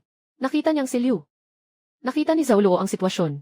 Bahagyang umiti, may halong pagtawa. Agad niyang pinindot ang buton para sagutin. Ako si Zhou Luo. Anong problema? Sa kabilang linya. Ay napakabuti, tunay na si Ginoo Zhou. Ako si Liu Kelong. Sa mga nakaraang araw, hinahanap kita. Gusto kitang pasalamatan. Sa kabutihang ipinakita mo sa akin, sa wakas ay nahanap kita. Lubos akong nasasabi. Nang marinig ito ni Zhou Luo, hindi niya maiwasang umiti. Sakto, may lakad ang grupo. Diretso na tinanggal si Liu Ru. Ngayon, siya na mismo ang dumating. Naisip ko ito. Ngunit pumiti si Zhou Luo at sinabi, Ginoong Liu, ano ang balak mong gawin bilang kapalit sa akin? Napakalaking utang na loob. Hindi ito kayang ipaliwanag sa telepono. Ginoong Zhou, kung hindi ganito, sabihin mo sa akin ang iyong address. Dadalhin ko ang aking anak para bumisita sa iyo. Dadalhin ko ang aking anak. Nang marinig ni Liu Kailong ang sinabi, diretsong pumayag si Zhou Luo. Sige, ipapadala ko ang lokasyon sa iyo. Nandito ako naghihintay sa inyo. Sa lugar na iyon. Nasa tainga na ang dila ni Liu Kairong. Tama nga ang hula ko. Totoo nga si Zhou Luo. Yung pagmamahal niya sa kanya. Sa kinabukasan ng Liu Group, siguradong maliwanag ang hinaharap. Masaya si Liu Kairong. Tara na tayo. Tandaan mo ito. Babalik tayo para sa ating paghihiganti. Dahan-dahang tumango si Liu Ruyan. Ama, alam ko ang aking ginagawa. Hindi ko papayagan na malaman ni Zhou Luo. Ayos lang, huwag na tayong mag-atubili. Umalis na tayo agad. Bahagyang umiti si Liu Kailong. Kasama si Liu Ruyan mula sa Liu Group. Pagkalipas ng kalahating oras, may kumatok sa pinto ng kwarto ni Zhou Luo. Ginoong Zhou, ako si Liu Kailong. Dumating kami ng aking anak na si Liu Ruyan upang bisitahin kayo. Nang marinig ang boses ni Liu Kailong, hindi nagtagal. Binuksan ang pinto mula sa loob. Nang makita si Zhou Luo, agad nang umiti si Liu Kailong. Bago dumating ang pagkakataon ng pagbabago, bago pa man ito dumating, ang Liu Group ay isa sa mga kumpanya sa Jiangnan City. Isa sa mga pinakamalaki sa Jiangnan City. At siya ang ganitong uri ng chairman. Nagmamalabis at nakikilala. Punong-puno ng ngiti. Tahimik na napabuntong hininga si Zhou Luo. Lahat ng ito ay may dala. Alam niya ito kahit ayaw. Kapag lumabas ang dragon, makuha ito ng ibang tao at ilagay sa internet. Nakita ito ni Liu Kailong. Kaya niya itong gawin ng kusang loob na lumapit sa akin. Pero ayos na rin naman ito. Lumapit siya para makipag-ugnayan sa kanya. Para na rin makatulong sa kanya na hindi na niya kailangang gumawa nito. Ginoo Zhou, ikaw. Nakita ni Liu Kairong na hindi nagsasalita ang langit. Agad niyang naisip ang isang magandang dahilan para makipag-ugnayan ng mas malapit. Pero hindi pa niya natapos magsalita. Agad siyang pinigilan ni Zhu. Director Liu, ikaw siguro ay sa Sunshine Elementary. Pinatay mo yung Silver Armor Xuan Jiao. Baka yun ang huling hinanap mo. Diretsong sinabi ni Zhou Luo. Pero mabilis din ang reaksyon niya. Agad na natanggap. Ginoong Zhu, ang eksena ng pagpatay mo sa dragon ay kumalat na sa internet. Talagang isang kabataang bayani na puno ng sigla. Patuloy na pinapanood ni Zhou Luo si Liu Kailong na may bahagyang ngiti sa kanyang labi. At nang makita ito ni Liu Kailong, biglang may kumiro sa puso ko. Baka may nasabi akong mali. Malapit nang maging awkward ang sitwasyon. Agad na nilapitan ni Liu Ruyan ang harap. Ngumingiti siyang tinitingnan si Zhao Luo. Ginoo Zhao, ikaw ang nagligtas kay Ruyan. Sa mga araw na ito, palaging pasasalamat si Ruyan sa'yo. Pero kahit anong gawin ni Ruyan, hindi niya mahanap ang paraan. Kaya naisip niyang personal kang lapitan at tanungin. Habang nagsasalita, muling lumapit si Liu Ruyan kay Zhao, isang hakbang pa. Hinahayaan niyang tumingin si Zhao sa kanya. Ang kanyang mga pisngi ay parang rosas. Isang maganda at malinaw na mata na nakatitig kay Zhao Luo. Salamat po sa inyo. Sabi niyo, si Ruyan ay salamat po sa inyo. Si Ruyan ay tiyak na gagawin ang lahat para makamit ito. Ang bango ni Chuzhu ay sumingaw. Hindi ko maiwasang mapabuntong hininga. Talagang hindi nagkamali sa Ruyan ang Demon Emperor. Gagawin ang lahat para makamit ang layunin. Kung hindi dahil sa ako ay isang muling isinilang na tao. Handang maging tagasunod niya. Malupit at walang awa. Pinakamahusay sa buong mundo. Hindi dapat ito manatili. Humakbang paatras si Zhao. Umubo ng 2 beses. Kasabay nito, tumingin din siya kay Liu Ruyan. May ngiti sa kanyang labi na may kasamang pang-uyam. Sinasabi ang pasasalamat. Ano man ang kailangan, sabihin mo lang. Tiyak na gagawin ni Ruyan. Agad na natuwa si Liu Ruyan. Ngunit ang kanyang anyo ay nanatiling hindi nagbago. Nandyan pa rin ang kanyang kagandahan. Dahil sa iyong taos pusong intensyon. Sasabihin ko na ng diretsyo. Mailamig sa mga mata ni Zhao Luo. At biglang naging malamig ang tono ng boses niya. Gusto kitang ipadala sa kabilang buhay. Pagkatapos niyang magsalita, hindi alam kung kailan. Biglang lumitaw sa kamay ni Zhao Luo ang isang makinang napilak na sibat. Ang dulo ng sibat ay parang nagtagpo. Ang katawan ng sibat ay parang nagyakap sa lig. Isang tingin lang sa karaniwang tao. Mararamdaman na ang matinding puot at pagpatay. Sa puso ni Liu Ruyan, sa sandaling ito ay sumabog. Naisa nang umatras. Sa ibabaw ng pader. Sa hinaharap, ang Liu Group ay hindi na muling mabubuhay. Matapos gawin ang lahat ng ito. Sobrang ginhawa ang naramdaman ni Zhao Luo sa puso niya. Para sa sarili niya, siya mismo ang nakapaghiganti. Para sa bayan, isang malaking salot. May tuturing din siyang nakatanggal ng isang malaking salot. Sa buhay na ito, hindi na muling mangyayari. Pagkatapos ng kanyang kamatayan. Hindi na nagtagal si Zhao Luo dito. Nagsimula na ang pagkakataon ng pagbabago. Ang bahay na ganito, hindi na kasing halaga noon. Basta't may sapat na lakas, pupunta siya kahit saan na gusto niya. Pagkatapos umalis ni Zhao Luo, mga ilang oras ang lumipas sa pasilyo. Ang orihinal na Liu Ruyan. Na si Liu Ruyan. Sa sandaling ito, may itim na liwanag sa loob ng kanyang katawan. Ang kanyang katawan. Sa mga sugat. Hindi nagtagal, ang mga sugat ay ganap ng gumaling. Si Liu Ruyan ay unti-unting bumuka ang mga mata. Ang unang nakita niya, si Liu Kaiwei na nakahiga sa tabi, at ang mga pader sa paligid, ay nagsimulang bumalik sa dati. Galit at sama ng loob, iba't ibang negatibong damdamin. Hindi nagpapalit ng kapalaran. Mahigpit niyang kinagat ang ngipin, at may dumaloy na dugo. Biglang bumukas ang pinto. Lumabas ang isang matipuno at nakalabas ang dibdib. Sino ba ang nagwawala? Hindi na ba tayo pwedeng matulog? Paglabas niya, yung eksenang ito na sobrang lakas. Biglang huminto siya sa lugar. Patayin ang tao. Hindi pa dumating ang matipunong lalaki, hindi pa siya nakasigaw. Biglang lumamig ang mga mata ni Liu Ruyan. Agad siyang nandyan sa harap ng matipunong lalaki. Hawak ng kanang kamay. Isang malakas na tunog. Napatay ang isang tao. May bigat sa kalooban. Hindi man lang tumingin. Tahimik niyang niyakap siya, at agad pumasok sa elevator. Lumipas ang 2 araw. Sa loob ng isang silid, si Zhao Luo ay nakaupo sa sahig. Kasabay ng kanyang paghinga. Ang paligid na kalangitan at lupa ay. Hanggang sa marating ang isang kritikal na punto. Ang dantian ni Zhao Luo ay matagumpay na nakalusot. Nasa ika-7 antas na ng Lingbian Realm. Kahit na nakalampas na sa antas, nararamdaman pa rin ni Zhao Luo. Dahil kaya niyang madama, ang kanyang Jiu Chaos body, na napakabilis sa pagsipsip ng espiritual na enerhiya. Ngunit wala siyang magandang paraan upang tulungan itong maiproseso. Umiling si Zhao Luo, na may kaunting panghihinayang. Kung mayroon mang paraan ng paghinga, dapat niyang simulan ito. Sa kasalukuyan, dapat niyang buksan ang 7 lihim ng Nanshan. Umaasa siyang may paraan ng paghinga sa loob. Diretsong lumabas, pagkatapos umalis sa gusaling kinaroroonan. Tumingala si Zhao Luo sa langit. Kitang-kita sa kalapit na kalangitan. Ang mga ulap ay nagkaroon ng malaking bitak, na naglalabas ng liwanag. Ang gintong liwanag ay tumatama sa timog, na tinatawag ng mga lokal na I. Nandoon ang simula ng timog. Maaga pa, tingnan muna natin kung ano ang nangyari sa akin itong 2 araw. Sa mundong ito, may mga pagbabago.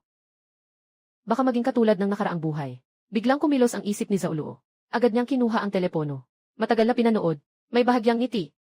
Nagdulot ng pagbabago. Isang magandang pangyayari. Dahil hindi nagbago ang mundo. Kaya siya ay napakalaki. Kaya siya ay napakalaki. Maagang makapag. Ngunit may isang bagay na iba. Sa loob ng gusali sa malawak na kapangyarihan, nawawala ang pangalang Liu Group. Ngunit may nadagdag. Na binuksan na iyon. 2 araw na ang nakalipas. Sa loob ng 2 araw na ito, Unti-unti ang mga tao ay nagiging. Unti-unti ang mga tao ay. Unti-unti ang mga tao ay nagiging. Maraming may lakas. Mabilis na umusbong. Kabilang dito ang pinakamatagumpay ay ang Bailey Group at ang Pamilya Gu. School Club sa Jiangnan Villa at ang Alyansa ng Daxia. Ang grupong Bailey ay pinamumunuan ng isang tinatawag na nagigising. Si Zhou Qianxi, marami akong narinig tungkol sa kanya. Sinasabing bago siya magising, ay mayroong kakaibang kanser sa buto. Na araw-araw ay sobrang sakit. Hanggang sa nagising ang kanyang kapalaran. Sa likod ng itim na pakpak na hari, biglang lumabas ang isang Perez. Ng malalaking itim na pakpak. Napakalakas ng kapangyarihan. Lalo na sa bilis, ang titulong isang tao. At ang pag-angat ng pamilyang Gu ay dahil sa ganap na pinuno nila. Ang sakit ni Gu Qianhua ay nagbukas ng pagkakataon ng 5 pangunahing organo na agad na naging gawa ng mga Diyos. Talagang nakakatakot. Tungkol naman sa Skeleton Society, alam lang ni Zhou Luo na ito ay may maraming hari ng puso. Noong nakaraan pa lang, Alyansa ng Daxia alam na. Ang Daxia na bansa ay mabilis na nagtayo matapos magbukas ang panahon ng sakit. Pero ano ba itong Jiangnan Mountain? Nakatingin si Zhou Luo sa screen ng cellphone. Sa malaking letra sa Jiangnan Mountain Villa, ayon sa kanyang alaala, parang hindi ko pa narinig ang tungkol sa Jiangnan Mountain Village noon. At saka, yung pangalang yun, parang organisasyon din sa South City. Kaya mas hindi dapat. Isang organisasyon sa Jiangnan City na hindi ko pa narinig na may kaugnayan sa grupo. Matapos mag-isip sandali si Zhou Luo, sa wakas ay naunawaan niya. Marahil noong nakaraang buhay bago siya sumikat, ay napasailalim na siya sa isang grupo na may kapangyarihan, o kaya ay direkta siyang tinanggap ng grupo, o kaya ay direkta siyang napabilang sa grupo. Dahil dito, ang pangalan ng bahay. At sa buhay na ito, si Zhou Luo ay direktang pumatay sa ama at anak na Liu, bago pa man umusbong ang Liu clan. Na hindi tuwirang nagtagumpay sa Jiangnan Villa, maaari rin itong ituring na isang epekto ng paru-paro. Di ba? Hindi ko alam kung ang mga puwersa na pumunta sa lihim na lugar ngayon ay magbabago ba kumpara noon. Biglang naisip ni Zhou Luo isang bagay. Sa nakaraang buhay sa lihim na lugar ng Nanshan, ang mga puwersang dumalo ay tanging ang Liu clan at Daxia Alliance. Sa panibagong buhay ang Liu clan ay nawasak na.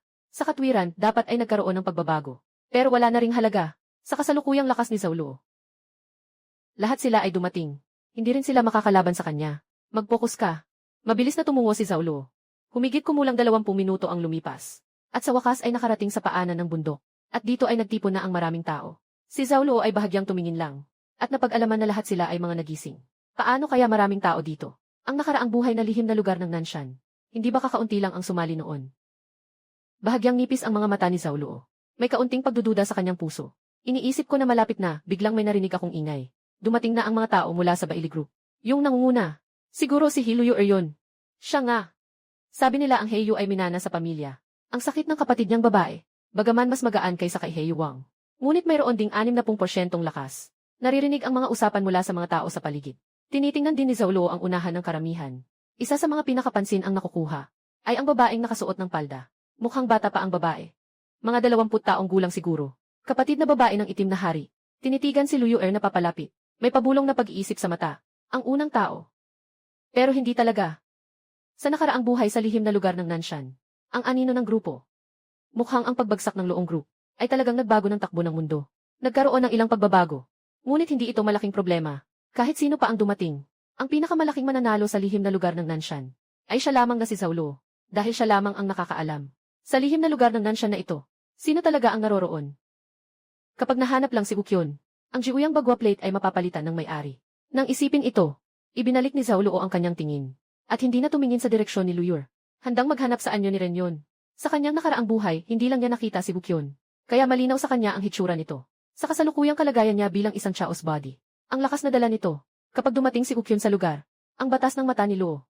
Kay Ukyun. Bigla. Ang mga taong nakatayo sa tabi niya, ay mabilis na umatras patungo sa likuran. Mabilis na si Zhou Luzhao. Siya lamang ang tahimik na nakatayo sa lugar. Walang ibang dahilan. Dahil si Luyu at ang Bailey Group ay papalapit dito. Ang mga tao ay marunong umunawa at nagbigay daan. Si Zhou Luoy lamang ang hindi gumalaw. Hindi gumagalaw. Maraming tao ang napatingin. Ano bang iniisip ng batang ito? Pati ang iba pang mga tao ay papalapit na. At nangahas pa siyang humarang sa kanila. Grupo ng King Bailey. Nangahas pang galitin ang itim na hari ng pakpak. Linisin ang AST. Hindi pa nga matagal ang nangyari. Mag-away na. Sakto para ipakita ang kakayahan ng grupo. Dali mga kuya, lumapit kayo. Huwag lang nakatitig. Mga nanonood. Ang mga tunog na ito sa tenga. Ang ibig sabihin nito. Sa nakaraang buhay niya, hindi sapat ang kanyang lakas. Ito ay muling pagsilang at pagbabalik. Kung patuloy pa rin siyang magpapatalo sa lahat ng bagay. Para kay Zaulo, mas mabuti pang bumangga na lang sa isang piraso ng tokwa at mamatay. Tama na, simula ngayon. Mula sa araw ng kanyang muling pagsilang. Tahimik na ipinangako ni Zaulo sa kanyang puso. Sa buhay na ito, siya lang ang magpaparaya sa iba. Ang mga mabubuting tao sa paligid na nagsasalita. Hindi nakapagbabago kahit kaunti man lang si Luo. Sa sandaling iyon lang, sa harap ni Luo mula sa grupong Baili. Nakatayo si Luo at si Luyu. Walang galaw, isang sulyap mula sa grupo. Ang malamig na mga mata ay bahagyang nakasimangot. Wala ka bang mga mata? Nagmamadali ka bang harangin kami? Sumunod sa payat na lalaki sa likod ni Luyuer. Agad siyang lumapit. Naghahanda siyang bigyan ng leksyon. Ngunit si Luyuer ay umalis at bahagyang binuka ang kanyang mga labi. Agad na huminto ang payat na lalaki. May mga hindi nasisiyahan. Hindi pinansin ni Luyuer sila. Tanging tahimik na umusad paakyat. Lumapit kay Zaulo at nagtatanong, Ginoo. Anong puwersa ang kanilang kinabibilangan? Bahagyang umiti si Zaulo, ako lang ito. Pagkatapos sabihin ito, nanonood ang mga tao sa paligid. Akala ko itong maliit. Ay may lakas na harangin ang daan ng Baili Group. Ngunit nagkataon na siya ay nag-iisa. Nang marinig ni Luyuer ang nag-iisa. Ang kanyang mga mata na maililang kulay ay bahagyang kumislap. Kaya't lumingon siya at kumaway sa kanyang mga tauhan. Kumaway siya. Kaya't lumingon siya at kumaway sa mga tao. Kahit anong mangyari, umalis na tayo. Nahati ang mga tao sa dalawang grupo. Dumaan sila sa gilid ni Zaulo. Nagtaka ang mga tao sa paligid. Si Luyuer ay pinabayaan siya. Totoo ba yan? Kailan naging ganito kamahinahon ang Baija Group? Hindi pa nga kayang pigilan ang isang batang nagbabara. Hindi nila mapigilan. Lahat ay naguguluhan. Dapat mong malaman na kahapon ay may balita pa. Na si Hari Yasha ang pinangunahan ang 100 Miles Group. Direktang pinasok ang lahat ng puwersa sa Mount Tai. At nilinis lahat. Sino mang ayaw sa 100 Miles Group ay walang awa na pinuksa. Ang grupong Baili na kilala sa kanilang matitinding pamamaraan ay pinayagang makalusot si Zaulo na humarang sa kanilang daraanan. Ano ba itong sitwasyon na ito? Si Zaulo na nakakita kay Luyu ay may problema rin kaya hindi niya maiwasang tumingin sa kanya. Kung kanina si Luyu ay ganoon, siya ay hindi magdadalawang isip na gagawin ito agad. Supilin ng buo ang Baili Group. Ngunit dahil si Luyu, masaya rin si Zaulo na magpahinga. Ang mga tao ng Baili Group ay mabilis na dumaan sa paligid. Sa sandaling iyon, sa malayo sa langit may isang itim na anino. Kasunod, ang anino ay lumapit mula sa malayo. Lumalaking lalo. Sa huli ay naging isang gwapong lalaki na lumitaw sa harap ng lahat. Yuer. Direktang bumaba ang lalaki sa tabi ni Yuer. Agad na nakilala ito ng mga nanonood. Ang pagkakakilanlan ng gwapong lalaki ay si Ginoong Ruan Yanfeng ng Jiangnan Villa. Talaga namang may tao na ang Jiangnan Villa. Sabi ko na nga ba, nang lumabas ang ganitong kakaibang pangyayari sa Kinanmauntain. Bilang isang malaking puwersa sa lugar. Paano naman hindi kikilos ang Jiangnan Villa? Narinig ko na bago magsimula ang sakit. Hindi nakipag-ugnayan ang Jiangnan Villa sa grupo. Hindi ko akalain na totoo ang bagay na ito. Pagkatapos mahulog ni Ruan Yanfeng, anak na babae na si Yuer. Bakit ikaw lang ang pumunta ngayon? Nasaan ang kuya mo? May importanteng gawain siya. Kaya ikaw lang ang pumunta. Ang tono ni Luyuer ay kalmado at parang tubig. Pero hindi siya tinatanggap ng mga kilos niya. Pero si Ruan Yanfeng, hindi siya talaga nag-aalala. Tanging bahagyang ngiti lang ang ipinakita niya at sabi, ayos na rin yan. Ako lang mag-isa ang ipinadala ng bahay namin. Para tingnan ang kalagayan ni Kinanshan. Ngayon, maaari na rin kaming magtulungan.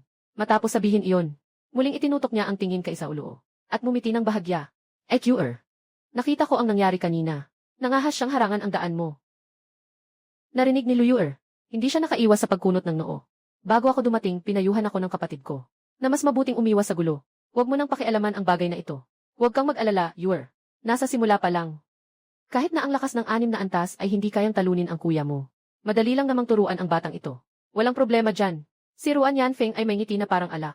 Hintayin mo ako dito. Babalik ako agad. Sinabi na niya, hindi siya sumang-ayon. Diretso siyang naglakad patungo kay Zaulo. Nakita ni Zaulo ito. Bahagyang nagkunot ang kanyang noo. Akala niya kanina ay magkakaroon siya ng katahimikan. Sa huli, naging ganito ang isang tagahanga na laging sumusunod. Pero ayos lang din. Si Ruang Jr. ay naghahanap ng kamatayan. At hindi niya alintana iyon. Babalik siya pagkatapos. Na magkasama muli ang mundo. Sobrang galing talaga ng lola ko. Mumiti bahagya si Zaulo. Sa harap ng mga mata ng lahat, mabilis na lumapit si Ruan Yanfeng sa harap ni Zaulo. Dahil ngayon ay kaarawan ni Yuer. Kaya maganda ang aking pakiramdam. Si Ruan Yanfeng ay bahagyang umiti. At tumingin kay Zaulo. Na mahinahong sinabi, binigyan kita ng pagkakataon. Kung gusto mong mabuhay, dapat kang lumuhod at humingi ng tawad. Bibigyan kita ng isang pagkakataon. Kung ayaw mong mabuhay, ako na ang gagamitin ko ang baril. Ang tono ni Ruan Yanfeng ay napaka-ordinaryo. Pero sa mga naroroon, walang nakaligtas na hindi nanginginig sa takot. Nais malaman kung paano siya pipili. Isang sagot lang ang malamang. Siguradong pipili siyang yumuko at humingi ng tawad. Basta't hindi tanga si Zaulo. Iisa lang ang pwedeng daanan. Kung hindi, pipiliin ba niyang mamatay? Sabi ko na, karma yan sa pagpapanggap. Kanina pa siya nakatayo nang hindi gumagalaw. Ayaw niyang magbigay daan sa Bailey Group. Lahat ng tao ay nagulat sa kanilang mga mukha. Nagsuot ng ekspresyong parang nanonood ng magandang palabas. Nakikinig si Ruan Yanfeng sa usapan ni Zhu at Wei. Hindi maiwasang bahagyang umiti ang kanyang mga labi. Ito ang epekto na gusto niya. Ngayon na dumating ang panahon ng pagkakasakit. Sila sa Jiangnan Villa, bilang pinakamalakas na puwersa sa lungsod ng Jiangnan. Kailangang maipakita nila ang kanilang kapangyarihan ng maayos. Pinayuhan siya ng mabuti ng kuya niya. Ano man ang mangyari kay Kinanshan o sa langit. Kailangan niyang gumawa ng malaking ingay para malaman ng buong mundo ang pangalan ng kanilang Jiangnan Manor. Dapat silang igalang ng lubos. Kung hindi, ito ang magiging kapalaran ni Luo ngayon. Ang pagpaparaya sa daan. Sadyang isang dahilan lamang ito. Tumingin si Zhao Luo. At mahinahong nagtanong. Walang namatay na lumuhod. Pumili ka, si Ruan Yanfeng ay bahagyang nakapikit ang mga mata. May hindi magandang pakiramdam na siya. Mabuti na nga na napababa kita. Ngunit gusto mo pang makipag-ayos. Nagpasya siya. Kung hindi pa rin makilala ni Zhao Luo ang kabutihan, at hindi agad magpapaamo, ay direktang kikilos siya, upang ipadala siya sa kanyang daan. Habang iniisip niya ito, bigla niyang nakita ang maliwanag na pilak na pangsaksak, na tumusok sa kanyang dibdib. Nakanganga si Ruan Yanfeng. Nais niyang magsalita, ngunit biglang may lumabas na dugo sa lalamunan niya. Unti-unting naglalaho ang kanyang mga mata. Sa loob lamang ng ilang millisecond, nawalan na siya ng buhay. Inilabas ni Zhao Luo ang silver gun. Maliit na nagsalita. Ito ang ikatlong opsyon. Buong kinan. Lahat ng narito ay labis na nabigla sa nakikita. Labis na nabigla, dahil sa malakas na eksena sa harap nila, labis silang nabigla. Labis na nabigla, sobrang bilis, sobra talaga ang bilis. Mula nang kunin ni Zhao Luo ang baril, hanggang sa mapatay si Ruan Yanfeng, hindi pa umabot ng isang segundo. Hindi pa nga niya lubos na nakita kung paano niya inilabas ang silver glue gun. Sa sandaling iyon, lahat ng naroroon ay puno ng pagkabigla. Ang mga mata nila kay Zhao Luo ay naging parang nakatingin sa isang halimaw. Kanina ay tinutokso niya yung mga tao. Ngayon ay mas tahimik pa nga sila. Hindi makalabas ng kahit na anong ingay. Takot na silang mag-abala sa kanila. Malapit sa kanila si Lu Yuer. Sa kanyang magagandang mata, nararamdaman ang takot at pagdududa. Sino nga ba si Zhao Luo? Kanina ay ang kanyang tingin. Pero palagi niyang nakaturo sa katawan ni Yanfeng. Hindi niya inalis. Sa kasalukuyan, ang kanyang orihinal na antas ng cultivation ay 7D layer. Sa lahat ng narito, maaaring siyang ituring na may pinakamataas na antas ng cultivation. At marahil siya rin ang isa sa mga taong malapit nang maabot ang sukdulan ng kanilang cultivation matapos buksan ang Yuanfeng. Na siyang may pinakamataas na antas sa kasalukuyan. At kahit ganoon, hindi pa rin niya napansin kung paano si Zhao Luo ay talagang hindi si Ruan Yanfeng. Walang kahit isang 44 na hakbang sa pagbaril. Parang nakapikit ang mata pagbukas. Ang dulo ng baril ni Injiao ay nakapasok na. Talagang nakakatakot, kaya't ang kanyang pinili. Labis na nagpapasalamat. Buti na lang hindi ako nagmukhang tanga. Buti na lang hindi ako nagmukhang tanga. Napinilit si Zhao Luo na umalis.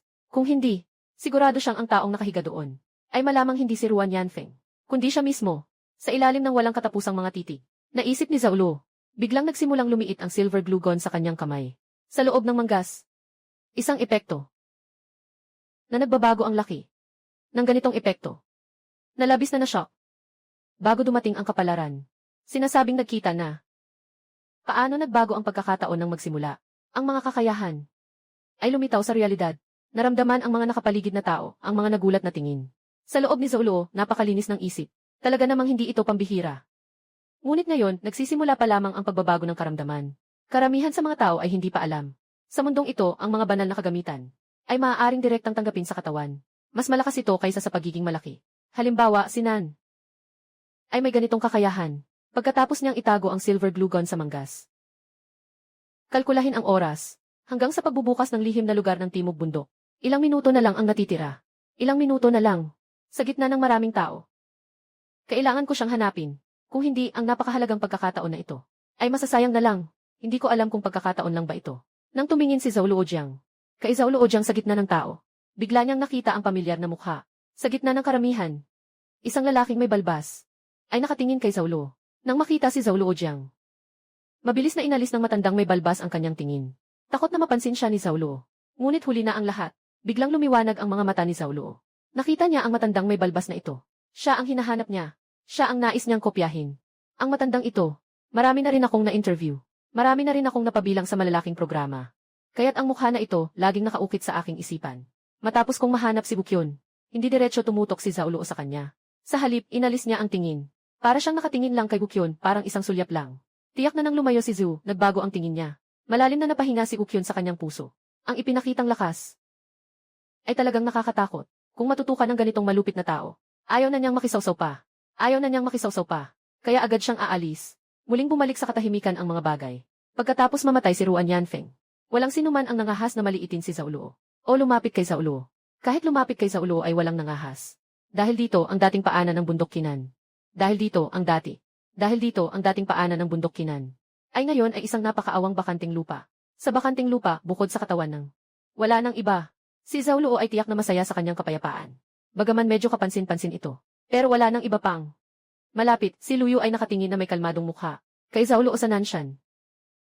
Ang kanyang magagandang mata ay bahagyang kumikislap. Pagkatapos mag-isip sandali, dahan-dahan siyang lumakad palapit kay Zhao. Dahan-dahang lumalapit kay Zhao Luo. May isang tauhan sa likod ng dalaga na gustong magsalita. Ngunit agad siyang pinigilan ni Lu. Hindi nagtagal, si Lu Yuer ay nasa tabi ni Zhao Luo. Ginoo ito. Kakalain lang ni Yuer kanina. Para lang magpaumanhin sa inyo. Huminto siya sandaling nagsalita. Malinis ang boses. Tunay na matandang babae ang tono.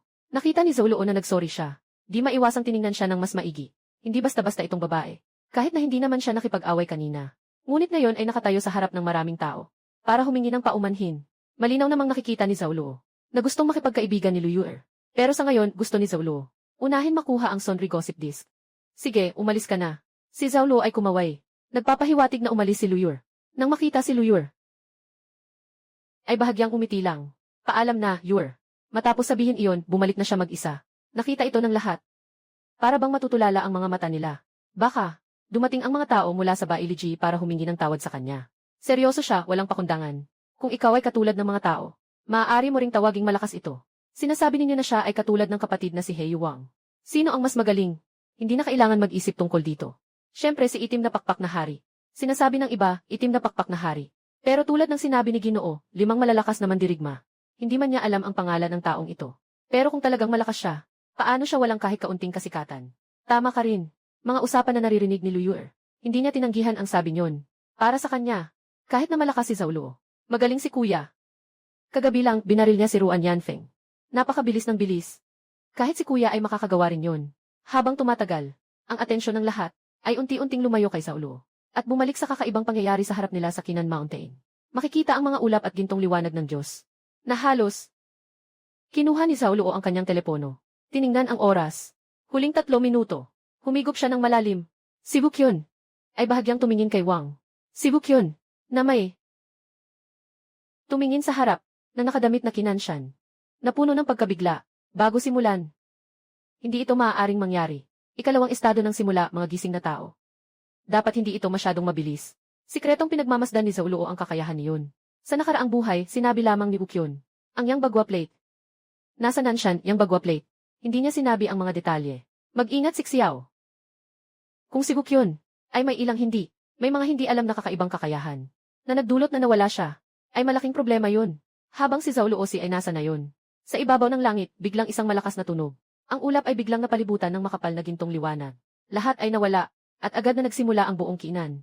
Kasunod nito, ang lupa sa ilalim ng kanilang mga paa. Biglang nagsimulang rumagasa ang malakas na pagyanig. Ang napakalaking Kinan Mountain ay unti-unting nagsimula ring bumaba ng dahan-dahan. Ngunit sa loob ng ilang sandali, si Kinanshan ay biglang nahati sa dalawa, na nagbukas ng isang puwang na parang pintuan ng langit. Mula sa puwang ay nagliliwanag ang gintong liwanag. Ang mga tao sa labas ay hindi nakikita ang tanawin. Ngunit lahat ng naroroon ay makakaramdam na mayroong hindi pangkaraniwang bagay sa loob ng puwang na ito, na sumasabog. Hindi alam kung sino ang nanguna sa sigaw. Kasunod nito, ang lahat ng tao sa paanan ng bundok, parang walang pakialam sa buhay, ay nagmamadaling tumakbo patungo sa bitak. Kabilang dito si Bukyun. Agad siyang sinundan ni Bukyun. Sabay na lumapit sa bitak, ngunit hindi siya masyadong nanguna. Nakipag-ugnayan lang siya kay Bukyun, nang hindi masyadong malapit, para siguradong hindi siya maiwan. Mas mahina ang katawan. Samantalang si Bukyun ay mas mahina ang katawan. Hindi siya makakaya ang lakas ng malakas. Naiiwan siya sa hulihan ng grupo, habang lahat ay parang baliw na baliw. Habang tumatakbo patungo sa bitak, bigla, may lumabas na malaking anino mula sa bitak. Malaking anino. Sumunod ang anino na dahan-dahang lumabas mula sa liwanag. Nakita ng lahat ang itsura nito. Isang napakalaking sawa.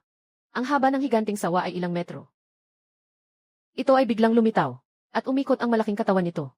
At sa isang iglap ay nasa harap ng tao. Kaagad na binuka ang malaking bibig. Ang katawan ay nakaharap sa 5 o 6 na maswerteng sa malaking bibig, na nalunok ng higanting ahas. Hindi alam kung buhay o patay. Lahat ay natakot. Yung mga taong nasa unahan, ngayon ay biglang umatras. Parang may 4 na paa. Ngunit sa mga ito, may ilan na matapang. Ahas lang naman yan. Naging matatag na, bakit pa sila matatakot? Sama-sama tayo. Patayin ang halimaw na ito. tapos pumasok sa tarangkahan ng langit para maghanap ng kayamanan. Ang mga salitang ito, talagang nagbigay inspirasyon sa mga hindi tumatakbo. Sila ay nagpatatag ng kanilang mga katawan. Naghahanda upang sama-samang labanan ang higanting ahas. Ngunit sa susunod na sandali, ang higanting ahas ay basta na lang umikot ng kanyang buntot. Ang grupong mga gising na nais pumatay ng mga halimaw ay lahat namatay sa lugar. Sa isang iglap, ang iba pang mga nakaligtas ay hindi na nag-isip. Agad silang tumakbo palayo. Kabilang narito si Wukyon. Lahat ng ito ay nakita ni Zhu. Lahat ng ito ay naitala ni Zhou. Lumabas pa rin ang halimaw na ito. Lumabas pa rin ang hayop na ito. Lumabas pa rin ang halimaw na ito. Tulad ng dati sa nakaraang buhay. Tumingin si Zhou sa harap. Ang hayop na iyon ay naglalabas ng kislap ang mga mata. Naalala niya ito. Itong malaking ahas. Pero pumatay na ng maraming tao sa Nanshan Secret Realm. Dahil na rin sa kanyang pagdating. Nagkaroon ng matinding pinsala sa unang insidente. Walang sinuman ang nakapagpabagsak sa kanyang depensa. Nang pumasok sa Nanshan Secret Realm. Hanggang sa balita na lang ang narinig. Nagpadala ng mga eksperto upang tumulong. Pagkatapos mapatay ang dambuhalang ahas. Ang lihim na lugar sa Nanshan ang tunay na nagbubukas. Pero sa panahong ito, ang lahat ay si Wukyon ay ganito. Si Wukyon ay ganito ang pagkagising. Bakit siya ang nagawang makamit ang 9 yang 8 trigrams? Lahat ng ito ay kailangang patunayan ni Zhou Luo mismo. Naisip ito. Si Zhou Luo ay tahimik na umatras ng ilang hakbang. Nakatingin siya kay Wukyon. Kapag may ginawa si Wukyon, agad siyang susunod sa tao. Tulad ng alon na umatras, mabilis na bumalik ang lahat sa paanan ng bundok. Ngunit ang higanting ahas ng bundok ay walang tigil na humahabol. Tuwing 1 minuto, mayroong 15 alagad ng higanting ahas. Mayroong 15. Ang orihinal na masikip na tao. Ang bilang ay mabilis na bumababa. Hindi alam kung ito ay isang kapalaran mula sa kapahamakan. Sa simula, si Wukyon na walang ingat, ay agad na naitaga sa likuran ni Wang Wukyon. Si Wang Fang ay si Wukyon. Sa sandaling iyon, masasabi nating may kalamangan siya sa pagtakas. Pagkatapos niyang makabalik sa paanan ng bundok, agad siyang naghanap ng malaking puno. Agad siyang nagtago sa likod ng puno bilang pananggalang. Nagtago siya sa likod ng puno. Pagpasok sa pananggalang, minsan-minsan ay sumisilip siya. Isang sulyap patungo sa direksyon ng malaking sawa. Ngunit ang hindi niya alam ay may isang pares ng mga mata na tahimik na nagmamasid sa bawat kilos. Bawat kilos. Sa kabilang banda, si Shu siya nang pumasok sa tao. Agad niyang ipinakita ang kanyang mabagsik na panig. Isang walang habas na pag-ikot ng buntot. Diretsong mahuhuli ang swerte ng taong iyon. Muling sumagot, siya pa ang tinutukoy, binubusog ng buhay. Muling sumagot, siya pa ang tinutukoy, binubusog ng buhay. Binubusog ng buhay. Kagagaling lang sa walang pag-iisip na pagsugod. Sa mga taong sumugod sa pintuang langit, ngayon ay labis nang nagsisisi. Sa likod ng karamihan, wala nang pagpipilian mula sa simula. Kasama ng karamihan, sumugod ang Bailey Group. Sa ngayon, napakaligtas ng kanilang sitwasyon. Tumingin si Liu Er sa eksena ng pagpatay. Walang kahit kaunting awa sa kanyang mga mata. Sa halip, bahagyang nakapikit ang kanyang mga mata. Parang may iniisip siya. Matagal na sandali pagkatapos. Maliit na tinig, maghintay kayo dito. Ako'y pupunta upang harapin ang maliit na insekto na ito. Sabi niya, biglang kumilos ang kanyang isipan. Sa susunod na sandali, bahagyang kumaway ang kanyang mga pakpak. Ang buong posisyon niya ay lumipad papunta doon. Malakas ang ingay ng paglipad. Napansin din ni Lu ito. Ito ba ang kakayahan niyang makipag-ugnayan? Ito ang tungkol sa itim na mga pakpak. Bilang isang katawan ng kaguluhan ng Siyam na impyerno, ang mga mata ni Zhou Luo ay nabigyan ng kakayahan ng apoy na espiritu. Isang tingin lang, agad niyang nakita ang mga katangian ng kapangyarihan ng itim na mga pakpak. Bilis, purong bilis. Kaya pala sinasabi ng mga tao noon na ang pinakamabilis sa buong mundo ay ang itim na pakpak na hari ng Bailey Group. Kahit ang kapatid na babae ng itim na pakpak na hari na may itim na mga pakpak ay nakapagpabilis ng kanyang paggalaw ng ganito kabilis. Mas lalo pang lumala ang kanyang kalagayan. Ganap nang nagising si hari ng mga pakpak mismo. Hindi mo maisip kung gaano kabilis siya. Yumuko si Liu Er ng pahalang. Yumuko si Liu Er sa ibabaw ng dambuhalang sawa. Yumuko si Liu Er. Itim na mga pakpak. Nakikita siyang pinapagalaw ang kanyang itim na mga pakpak. Itim na mga pakpak. Sa maliit na pagtango sa dambuhalang ahas. Ilang dosenang itim na balahibo. Diretsong pinaputok papunta sa dambuhalang ahas. Itong mga itim na balahibo. Pagkatapos makalapat sa ibabaw nito. Hindi tulad ng ibang atake ng tao, na natatabunan lahat, kundi direktang tumusok sa kaliskis ng dambuhalang ahas. Malalim na kumiro sa laman. Pumutok ang galit sa pagpatay. Isang sipa sa buntot, diretsong tinutok sa kanya si Liu Er. Pero mas mabilis si Liu Er kaysa sa kanya. Sa sandaling ang buntot ng ahas ay malapit nang tumama sa kanya. Pagkatapos makaiwas sa ataking ito, muling ginamit ni Liu Er ang parehong teknik kanina. Bilang 10 itim na balahibo. 10 itim na balahibo sa loob ng higanting sawa. Mukhang may kalamangan. Ang mga taong tumatakas ay muling nagkaroon ng pag-asa sa kanilang mga mata. Kung si Liu Yu ay ganoon, hindi ba nila pwedeng pasukin ang pintong iyon? Nakikita ang higanting ahas na umaatungal. Naglilinis ng labi gamit ang guasya. Tahimik na umiiling si Zhou Luo, naglilinis ng labi gamit ang guasya. Alam na alam niya sa loob, kahit na ang higanting ahas na ito. Sa totoo lang, ang dalawang attack ni Liu Er ay medyo masakit lang. Malayo pa ito. Tulad ng inaasahan, matapos ang sunod-sunod na mga attack ni Luyuer, mukhang tuluyan ng naiinis ang dambuhalang sawa. Naglalabas ito ng pulang aura sa buong katawan. Parang nasa estado ng galit. Kasabay ng isang malakas na tunog ng hangin. Isang buntot na kumikilos ng ilang ulit na mas mabilis kaysa sa karaniwan. Diretso siyang pumunta para hampasin. Ngayon si Luyu ay hindi na kasing kalmado. Halatang hindi makareact agad. Nang halos maabot ng buntot ng ahas ang kanyang mukha. Kaya nagmadaling umiwas. Ngunit huli na ang lahat. Bagamat hindi ito direktang tumama kay Luyuer. Ngunit ang ataking ito ay talagang tumama sa mga pakpak ni Luyuer. Diretso siyang nahulog mula sa ere. At bumagsak na may tunog na thud sa lupa. Ang itim na saya niya ay punong-puno ng puti. At may dugo na lumabas sa kanyang bibig. Mga Ginoo ng Baili Group. Agad na lumapit ang mga tao. Nahihirapang bumangon si Luyuer. Sobrang maputla, walang kulay. Parang napakamahina tulad ng isang willow na tinatangay ng hangin. Umalis. Nais pa lang niyang magsalita. Sa susunod na sandali, nandoon na ang higanting ahas. Biglang bumuka ang malupit na bibig. Na sumugod ng mabilis. Sa mga mata ni Luyuer, biglang sumilay ang kawalan ng pag-asa at pagsisisi. Sobrang taas ng pagtingin niya sa sarili. Ganoon din. Sobrang baba ng pagtingin niya sa lakas ng sawa. Sa huli, nagkaroon pa rin ng pagbabago sa sakit nang magsimula ang pagkakataon. Labanan ang higanting ahas. Sa gitna ng kanyang kawalang pag-asa, isang itim na anino, ang biglang lumitaw sa posisyon ng katawan.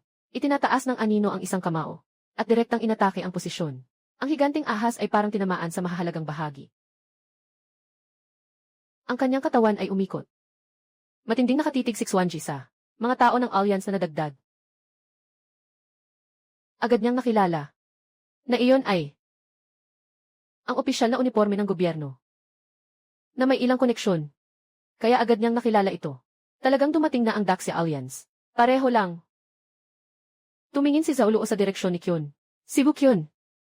Tumingin mula sa posisyon sa labanan. Sumilip sa harap mula sa posisyon sa labanan. Tumingin mula sa posisyon. Wala pa ring balak umalis. Mukhang may pagbabago sa likod ng lihim na bundok. Sa likod ng lihim ng bundok. Mukhang may pagbabago sa likod ng lihim ng bundok. Na dapat mangyari. Si Zhao Luo ay originally akala na ito ay espesyal na switch ni Bukyun. Na nagdulot sa kanya na maaga sa lihim ng Nanshan. Kaya't siya ay nakakuha ng 9 plates na ito. Ngayon, tingin ni Bao, mukhang swerte lang talaga ang taong ito. Pagkatapos ng Nanshan Secret Realm kasama ng iba, hindi niya alam kung ano ang ginawa. Sa hindi sinasadyang tanong tungkol sa lugar ng imbakan ng mga tablet. Kinuha ito. Kung ganun, wag na tayong mag-aksaya ng oras. Naging malamig ang mga mata ni Zhao Luo. Tinatapos ang higanting ahas. Ngayon, lumabas na ang resulta. Wala na siyang kailangan pang obserbahan. Agad na tapusin ang higanting ahas. Papasukin si Bukyun. Ito ang mahalagang bagay. Susunod, siya na ang kikilos. Patuloy pa rin ang matinding laban sa loob ng arena. Pagkatapos umalis ni Luyuer, ang higanting sawa ay nakikipaglaban sa malalakas na kalalakihan ng Daxia Alliance, na may palitan ng mga atake. Ngunit habang dahan-dahang lumilipas ang oras, makikita ng sinumang matalino, na ang mga kalalakihan ay patuloy na napapailalim. Sa lakas ng higanting sawa ng bundok, talagang pantay-pantay. Pantay-pantay talaga, may mga tao na may inaasahan. Hindi lang malakas, kundi nakakatakot pa ang lakas. Ito ay tiyak na isang kakaibang hayop. Damn, ang insekto na ito. Nagre-retreat ang dambuhalang sawa. Pagkatapos ng ilang hakbang, nagsimula nang magmura sa puso ang malakas na lalaki. Ang pangalan niya ay Chu Hanyun. Isa siyang nangungunang mandirigma sa Jiangnan. Ang lakas niya ay nasa unang antas ng 8 yugto. Nang marinig ito sa timog, agad siyang tinulungan ng Jiangnan upang malutas ang problema ng lahat. Akala ko siya ang pinakamalakas. Pero ngayon, mukhang iba talaga ang sitwasyon. Huwag nang pag-usapan ang paglutas sa higanting ahas. Kahit kanina lang, humingi na siya ng tulong sa punong himpilan. At sinabi rin sa kanya ng punong himpilan na magmadali silang pupunta rito. Inaasahang maghihintay pa ng mga 1-0 minuto. Pero paano siya makakatagal ng 1-0 minuto? Sa kabilang panig, napansin din ni Luyuer na malapit nang sumuko si Chu Hanyun. Pinagdiinan niya ang kanyang mga ngipin.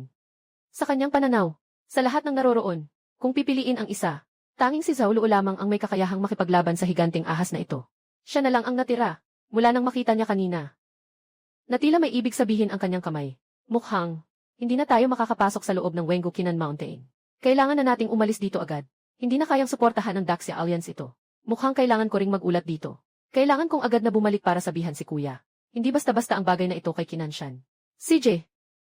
Plano na ni Luyuer na dalhin ang kanyang mga tauhan at umalis kasama siya. Ngunit sa pagkakataong iyon, ang aninong iyon sa kanyang mga mata ay nanatili sa lugar. Ang liwanag sa kanyang mga mata, biglang gumalaw. Kikilos na siya. Kitang-kita sa di kalayuan. Kumilos na si Zhao Luo. Agad niyang inilabas ang EVA na silver glue gun. Sa sumunod na sandali, hawak na niya ang silver glue gun. At nasa ibabaw na siya ng ulo ng dambuhalang sawa.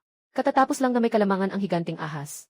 Ngayon ay nakita niya na may isang insekto na lumapit sa kanya. Agad na nagpakita ng pagdududa ang ahas. At pagkatapos, ay basta na lang siyang nag-ayos ng posisyon. At sinadyang pinatama ang kanyang buntot. Ang buntot ng ahas ay pumutok sa hangin, na humihiyaw palayo. Mag-ingat sa lupa, si Chuhan yun. Nang makita ito, agad siyang sumigaw kay Saulo. Nais sanang ipaalala sa kanya. Ngunit sa susunod na sandali, bigla siyang lumaki ang mga mata, parang nakakita ng isang bagay. Sa ibabaw ng langit, tumingin si Saulo sa paparating na atake. Napakakalmado ng mukha niya. Walang takot kahit kaunti. Maliit na kasanayan lang. Hinawakan lang niya ng bahagya ang kamay niya at pinakawalan. Yung malaking buntot ng ahas. Mabilis na parang isang saranggola na naputol ang tali. Agad itong naitapon pabalik. Ang higanting ahas ng bundok ay ramdam ang matinding sakit mula sa buntot. Sa tuwing ito ay tatama ng 3 pulgada, dapat ay mas matindi. Ang mga mata nitong may 2 patayong guhit. Ang higanting ahas ng bundok ay nag-iisip kung paano ito makabawi. Ang higanting ahas ay nag-iisip, ngunit agad niyang napansin na may hindi tama. Nasaan ang tao? Agad na tumugon ang mga mata ng ahas. Patuloy na sinisiyasat ang paligid. Ngunit hindi pa rin niya nakita si Luo. Habang naguguluhan ang higanting ahas, isang kaakit-akit na boses ang narinig. Mula sa itaas ng kanyang ulo. Huwag nang hanapin pa, nandito ako. Ang dambuhalang sawa ay nagbubulalas ng dila. Agad nitong bumulwak ng lason mula sa bibig. Ang lason na ito ay kayang agad na tunawin ang isang malakas na tagapagbago. Ngunit hindi pa niya nagawang gamitin. Nakatayo sa ibabaw ng dambuhalang ahas si Saulo. Diretsong tinusok ang silver glue gun pababa. Parang walang nakikita sa silver glue gun. Biglang pinasok ang dambuhalang ahas mula sa taas pababa. Para siyang tinusok ng patagilid. Patuloy na kumikilos ang katawan ng dambuhalang ahas. Sa bawat hininga, nagiging magulo ang paligid. Pero hawak ni Saulo ang silver glue gun. Parang nakulong sa loob ng bungo. Nanatiling hindi kumikilos, hanggang sa isang patak ng pandikit ang lumabas. Mula sa katawan ng higanting ahas. Ang mga mata nitong parang puno. Sa loob ng ilang sandali, ang buhay ng higanting ahas sa Shoshan. Mga halimaw mula sa maagang panahon ng sakit. Masyadong mahina pa rin. Hindi pa rin sapat para makalaban ko. Habang nakatingin sa malamig na bangkay ng sawa sa ilalim ng paa niya, bahagyang pinisil ni Saulo ang kanang kamay niya. Kinuha ang pilak na panggagamot na baril mula sa ulo nito. Hindi dapat sabihin na masyado akong malakas. Mumiti bahagya ang kanyang bibig. Sa pagkakataong ito, naranasan niya rin ito. Ano ang pakiramdam ng isang malakas na tao? Hindi na ako katulad ng dati, na isang mahina na walang kakayahan. Nakita ni Chuhan ang higanting ahas. At pagkatapos ng kamatayan, 2 mata ang tumiti. Ang ahas na ito ay naalis na agad ni Zhu. Kahit na walang talagang nawasak. Dito sa Jiangnan may ganitong tao pa. Agad na tumingin si Chuhan yun kay Saulo. Habang tumitingin, lalong naging pamilyar si Saulo. Ito ba yung ilang araw lang nakaraan na pinatay ang misteryosong lalaki? Siya pala iyon. Nang makilala ang pagkatao ni Saulo. Kaya hindi na nakakagulat ang Chuhan. Noong panahong iyon, nagsisimula pa lamang ang panahon ng pagbabago. Ang lakas ng lahat, ay karamihan ay nasa simula pa lamang. Ang Silver Armored Xuanjiao ay kayang lutasin ito. Ngunit nang ang kanilang suporta ay malapit nang dumating, ang biglaang paglabas ni Saulo ay direktang nagpagulat sa lahat. Kabilang na ang kanilang pangkalahatang komandante. Isang tao lang, ang direktang nagbigay ng radikal sa kamay ng mga maninila. Napakatakot talaga ng eksenang iyon. Matapos ang nangyari, kahit na si Saulo ay direktang umalis. Pero ang alliance ng Daxia ay patuloy na kumikilos sa iba't ibang direksyon. Hindi inaasahan na ngayon. Nakita ni Liu si Saulo na barilin. At agad na nilutas ang malaking ahas pagkatapos. Puno rin ang puso ko ng pagkabigla. Bakit parang pamilyar ang eksenang ito? Mukhang katulad ni Zhou. Halos magkapareho sila. Parang si Rui ay patay na, parang isang aso lang. Isang simpleng putok lang. Diretsyong napatay ang nakakatakot na higanting sawa. Na ito, masyado kong minamaliit siya. Sa puso ni Liu, nabigyan na niya ng bagong kahulugan. Naramdaman niya ang lakas ni Saulo.